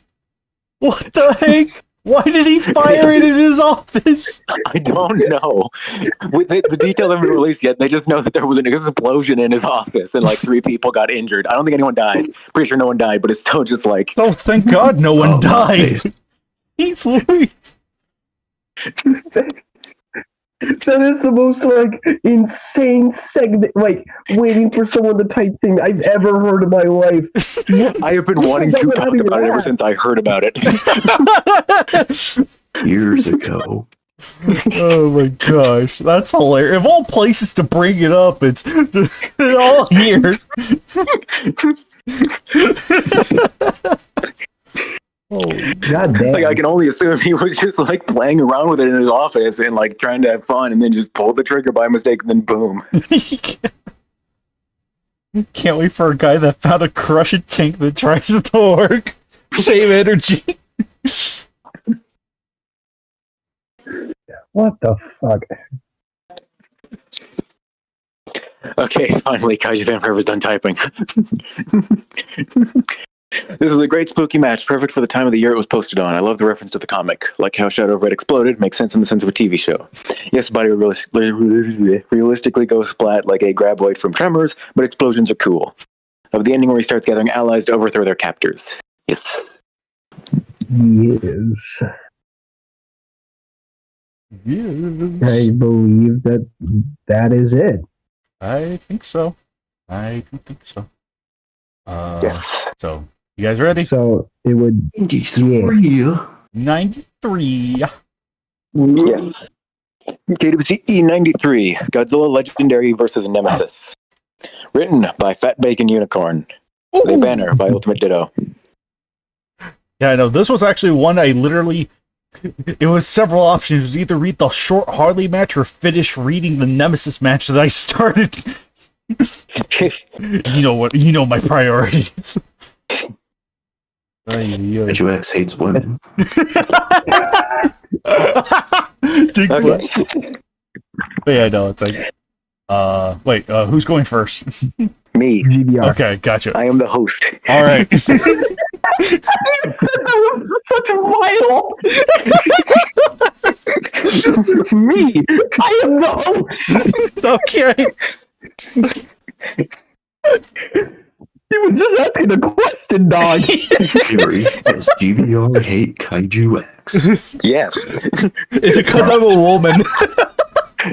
No, it's because you're you. Okay, yeah. But it's okay, Kaiju X. He hates women more. Okay. I hate all human beings. Especially babies, am I right? What are they crying about all the dang time? Yeah, you Don't cry, idiot. You do think they are midgets. Okay, the match. Okay. We are almost at 3 hours. We need to. It's If anything, I think we actually got through all these faster than I thought, so we're fine. Yeah. Well, it helps when some of them, it was just like, match was good. Yes, good. Continue. Right. Ooh, dude.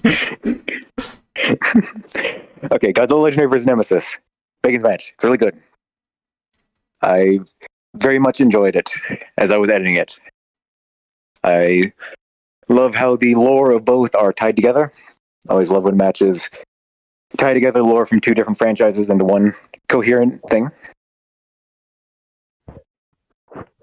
Love the way that the action is written. Both monsters are utilized very well. Monster vs. Godzilla is power and size is used well, as is Nemesis's many claws and spikes and the explosive energy. Very well done. I love the Hollow Earth Driller being used in a fight and just pretty much like burrowing Nemesis all the way down into the Hollow Earth.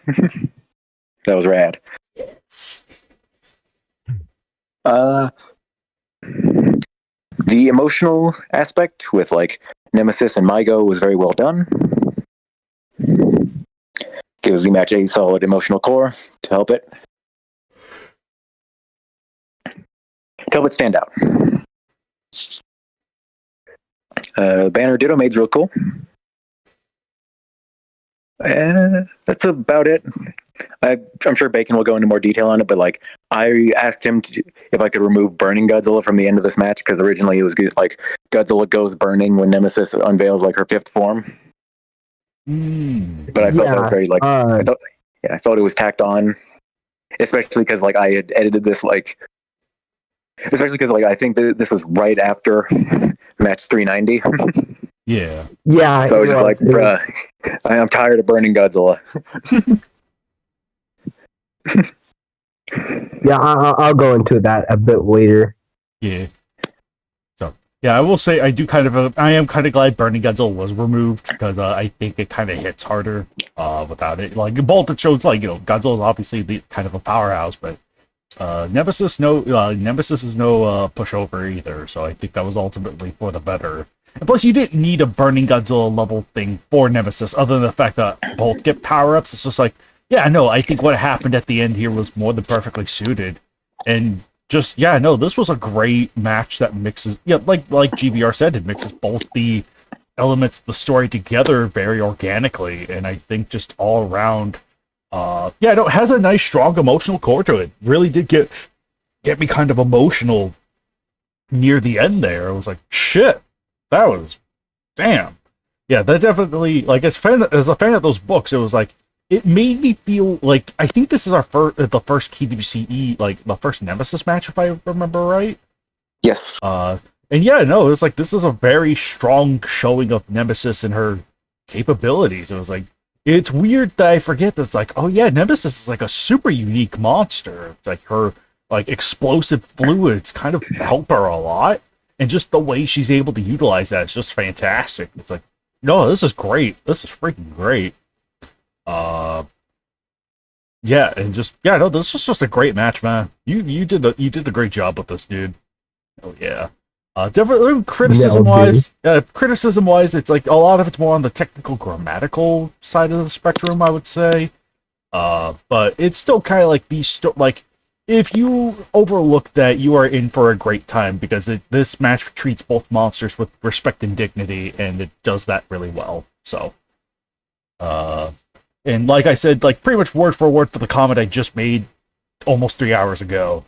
This is a great setup with fast-paced action shown throughout, and in many respects it illustrates similarities and differences between MP, Godzilla, and Nemesis, and the combat used for both is nothing short of spectacular. The part where Mygo pleaded for her life was a surprisingly emotional bit that fits nicely with the nature of the character. It even got me emotional. Good job.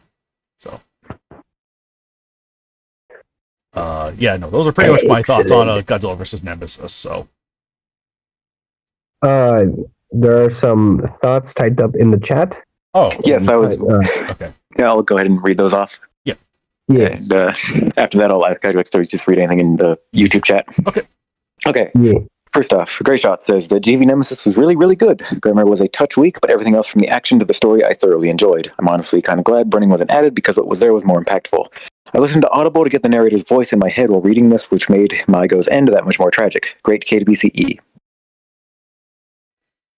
Zillfan8889 says, this was a great match for a classic rivalry. I really like how both monsters were portrayed, with how both had the reasons to come out on top in the end, which makes the ending quite somber. The action was really, really solid as well, just pure awesome overall. Bacon, you can start talking. Well, no, guys, let's read the chat. Right, okay. Yeah. God damn. We are an organized group. Oh gosh, okay, real quick, Gojira 41 MK11, okay, it says this in regards to both the Red Band one first and then the Nemesis one. So for Red Band, he says, I can't help but think this match is essentially match is secretly Marxist now. At first, it was just him saying Red Revolution, but the more I thought about it, the more pieces fit together for me. I'm going insane. Anyway, despite me being weird, this match is cool. And then for Nemesis, he said he had no idea who Nemesis was before reading this, but this is a great introduction. So it's like, hey. And then on the Maguba says, oh, my apologies, she, her. My apologies. My apologies on that. She, her. I'll keep that in mind for the future. Gojira 41 MK11. I believe she is on the forums. Yes. Oh, yeah. So, all right. My apologies on that. Maguma says this was a fun one. I like how nice, how it nicely showed the differences between Godzilla and Nemesis. It also showed the similarities in their power set. So that is all the YouTube comments on that side of the spectrum. Yeah. Kaiju Fan Forever says, love this one, love the banner and the history the two have. Love the AT driller plowing the Nemesis through the ground and the ending with Kong going, man, too bad this guy died and never got to repay him. Oh well, chow's down. Finally some good food. Yeah, Kong really did just go, anyone gonna finish this? The ending was very sad and somber. At least my go was at peace. I guess before I go into my thing, to those that haven't read at least the first Nemesis book, one, I highly recommend it. Two, it's like if you mixed the mystery of the X-Files with the horror of Alien in the kaiju aspect of Cloverfield specifically. That those three elements combined makes that book amazing. But with the match, so fun fact, right after I saw King of the Monsters, I went to write this, but I couldn't figure out how. I was originally going to have it set in my hometown just so that I could have Nemesis see my hometown as a viral piece of evil. But I went with Manhattan just because that felt more appropriate. So like H.G. Wells when he wrote War of the Worlds just to see his hometown get burned. Yes. But with the match, the opening too was originally when it's referencing Mechagodzilla, it was originally referencing King Ghidorah. But I changed it and I started writing more of the match after Godzilla vs. Kong came out. And let's see. I'm trying to. With Burning Godzilla, I think the thing that I would have changed with it is not I'm glad it was taken out, like you guys said, because how it originally is there, yeah, it was just power up versus power up. Just how them at their apex. Yeah. But what I would have changed is that he tries to keep summoning it, but it doesn't work until the end of the match where it works. I think if I had to keep that element, that's probably how I would have done it. But I'm glad that it was taken out because it just feels tacked on. Let's see, with Kong, that was a specific reference to the novel of Godzilla vs. Kong because he knows that he just wants to eat Godzilla. So I wanted to reference that, and it's kind of funny how after this major emotional battle, Kong just shows up. He's like, "Man, someone dropped this food in front of me. It would be sure a waste if someone just did not eat this. Yeah, don't be me." It's a nice bit of black comedy tacked on the end there. And you know what? I like it. Yeah, it's like a very emotional story with Mygo and Nemesis and like the struggle within and Godzilla trying to avenge his comrades in the city that he loved, but then Kong just comes out of nowhere and makes you laugh. Yeah. Oh, with the like semi flashback with Godzilla remembering the fall of Atlantis. I have not read that book. I have not read Project Hyperion yet. I've only read the prologue. I literally just like when I was looking up ways to like merge the two worlds, I looked up spoilers for that one, which I don't really mind. But yeah, that's a specific reference to Project Hyperion, the fourth book in the series. And then I had a lot of fun with this. The action I had a lot of fun with. The heat driller, like the Hollow Earth atomic ray pushing her into the Hollow Earth is probably my favorite action segment. That and Nemesis using the like difference in gravity to like attack Godzilla from above to surprise him. I think those two are probably my favorite action parts of the match. Overall, yeah, I'm glad people are happy with this one, and I'm happy with this one. And because people were asking in the forums, I am doing a sequel. Hey. It won't for a long time, but I will do it. Hell yeah. Based. But yeah, that's my thoughts. All right. Awesome. And yeah. finally, to our last match of the night. On the Ta-da. last PWCE of the year. Hey, pa-dum. Match 94. King Ghidorah, Monsterverse versus Magita.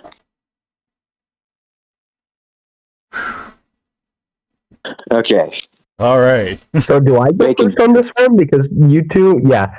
Yeah, I think Bacon should probably go first. So Okay, so I haven't finished it. I'm like over halfway, but I have liked what I've seen.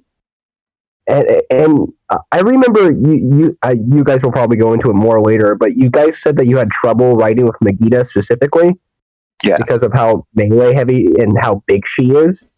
But for all intents and purposes, you guys did a great job. Oh, thank you. The scale of her is fantastic.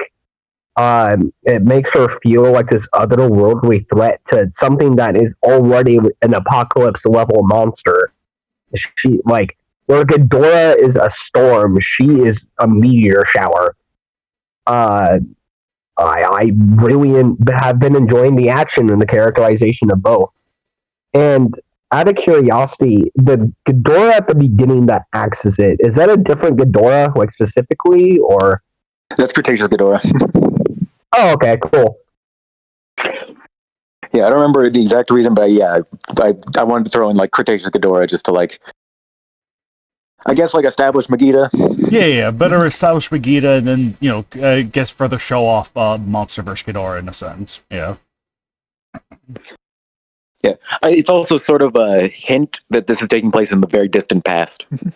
Right. Yeah. Either very distant past or just at least multiple. I think like the Rebirth of Mothra 3 like super complete work. There's a mention of like Ghidorah being a species in that universe, so it's like could be hints of that as well. At least that's how I saw it. But oh no, I remember now because I just like went back to me and Kaiju's like conversation. He originally wanted to have her eat a trilopod to like establish her, but then I wanted to like I kind of want to actually like set this in the past and like have this be the origin of them finding her. So oh yeah, that's right. Okay. I remember something about that. This was written very shortly after like Kaiju X did like the updated Megiddo bio. That's right. Yeah. Well, updated the bio. Right. The bio. Yeah. The lore. But yeah, that's really all I gotta say because again, I haven't finished it. I'm more than halfway, and I will finish it at some point. But it's a pretty damn good match. Awesome. Thank you, man. Yeah. Alex, did you have the opportunity to read this match at all? Why am I taking over for GVR? I don't know. Is the sky blue? Yes. Okay, then no. Dang. Yeah. All right. Guys, is anything in the YouTube chat? Let me take a look. Is there anything in Discord chat? All right. Yeah, there is Godzilla Fan 889. He says, this match was utter insanity in the best possible ways. Both Ghidorah and Megiddo were utter powerhouses, and I really like how their abilities were used here, especially their more unique ones. I especially like the unique finisher, which I don't want to spoil here, just to be careful. All right. Gotcha. Whew. And over on the YouTube side, Maguma says, where was this beautiful banner on the main page? That's my question. Friggin' who was it? 889 that made this, or I think it was Yes. Yeah. No, he did a great job with the. Yeah, I know. Especially when I looked it over, I was like, holy crap, this actually looks really good. Just a couple of like notable, sort of like space with near Megiddo's pedipalps. But that's about the only real thing I'm personally noticing. Other than that, like the actual image composition's like really good. I love the way it's framed. So yeah, no, great banner, man. Thank you. Whew. But yeah, friggin', yeah, I guess in regards to this match, I guess should you go? Should I go? I'll start. Okay. You're well, I was gonna say like you are like the brainchild of the what? Okay. You came up with the idea of this match, and you scripted out large portions of it. But I also scripted out large portions of it. There is no real like you wrote and I co-wrote. Like we both had contributed equally. Yeah, for sure. Yeah, no, I I think. will start because I am the host of the KWCE section. All right, understood. Yes. Very happy with how this turned out. Very much wanted to emphasize like Megiddo's power and like scale, and I'd say we both did a very good job with that. Yeah. Very happy with how King Ghidorah was characterized. I've pretty much always pictured Monster vs. Ghidorah as like someone with a god complex who thinks he can just do whatever he wants and no one's gonna stop him. Right. And I'd say that comes across well here. Hey. Hey. Very happy with how it all turned out, especially the ending.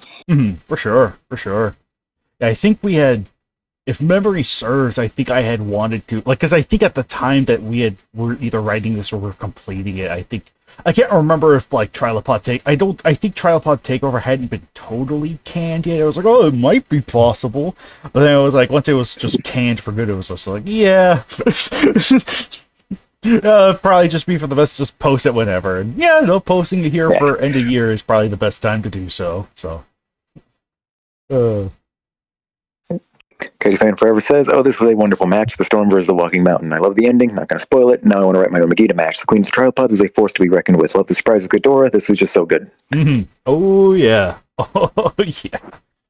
Oh, lordy. Yeah, I will offer a very slight spoiler. I mentioned this on the forums, but this match has Monster vs. Ghidorah pretty much multiply. And that's perfectly fine to do in the KWC as well. Yes. Oh, yeah, absolutely. So it just makes sense given the nature of the character. So make sure to justify it. But yeah, when it came to this match, it's like GBR did a fantastic job with material given. I know we definitely had a like slightly harder time with like the second half, but thankfully it was like I think I had updated Megiddo cards with like all the additional sort of like miscellaneous stuff that Matt Frank had dropped. Yes. I'm speaking this theoretically. In a theoretical KWC, I would just stick to the factual powers.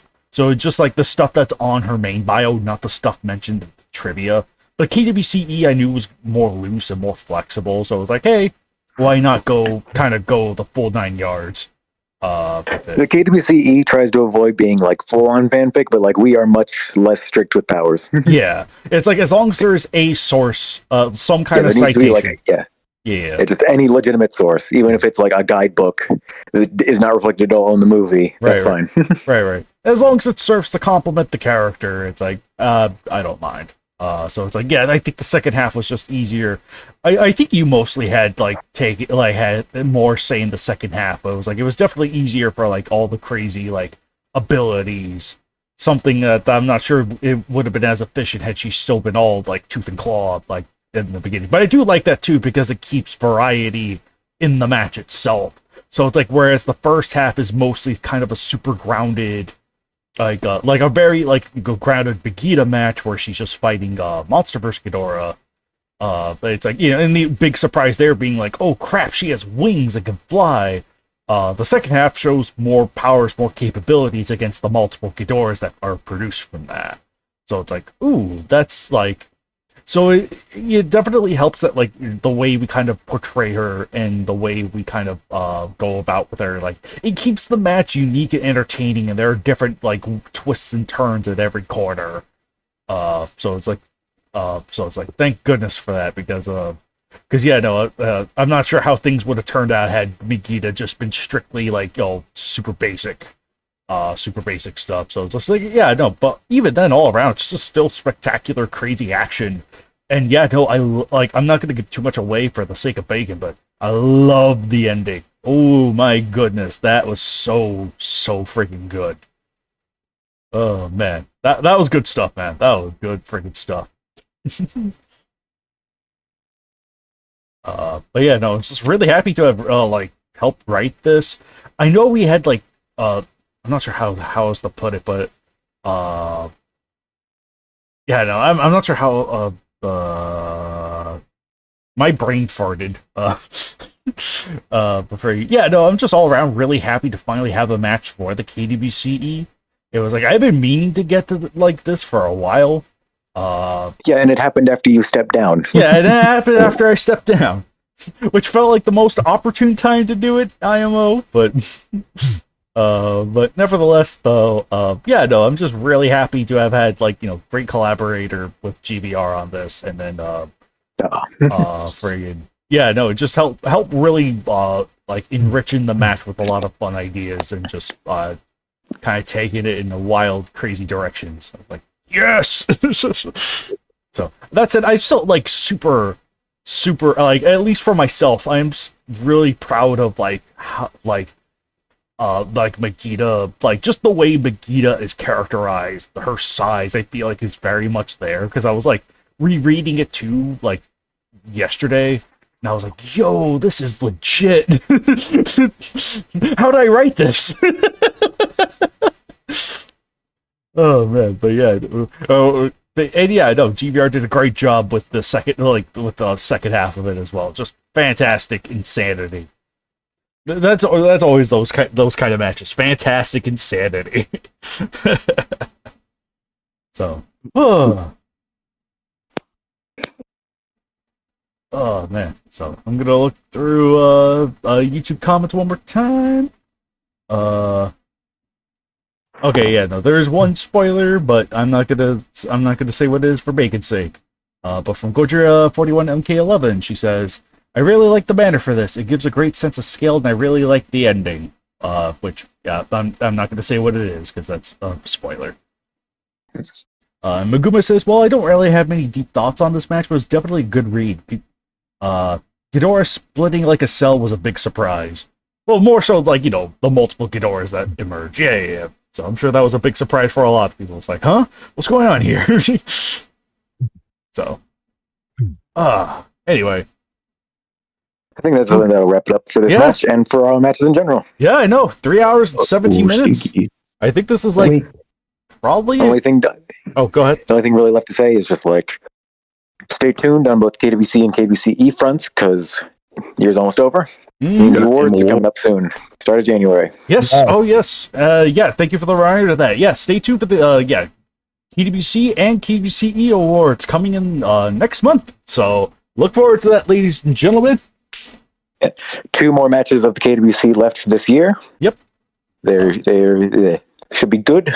Hell yeah. And just stay tuned for next year because we promise it'll be even more exciting. Hell yeah. Woo. Woo. Match 400's coming up. I know. Yeah. And I to know. close out this live stream, I'll quote an upcoming match. Okay, bye. Yeah, no, that'll do it. See y'all. All right. Wait. Oh. I remembered something I wanted to say before we go. All right, sure thing. For 390, Birdie Godzilla. I didn't mention this earlier. When I was first writing that match, I asked GVR, should I end it with Birdie Godzilla or not? And he said yes. This is on you. I was deprived of context. I always said, do I end it? You said specifically, end it on a high note. Okay, bye. But yeah, oh my goodness. But yeah, no, this has been this month's KWCC. Will we see you guys next time for next month's KWCC? It's not going to be next month. It's going to be like 3 months from now. Oh gosh, yeah, you're right. We're going to have to cover 15 matches. Yeah, no kidding. This is going to start at noon and end at midnight. Yeah.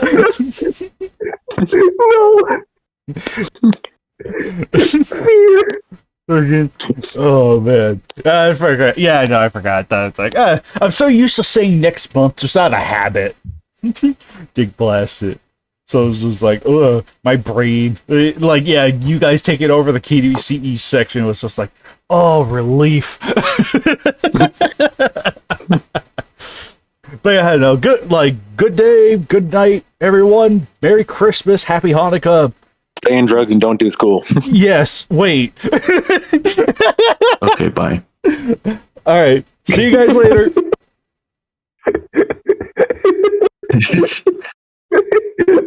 Look at cinematic.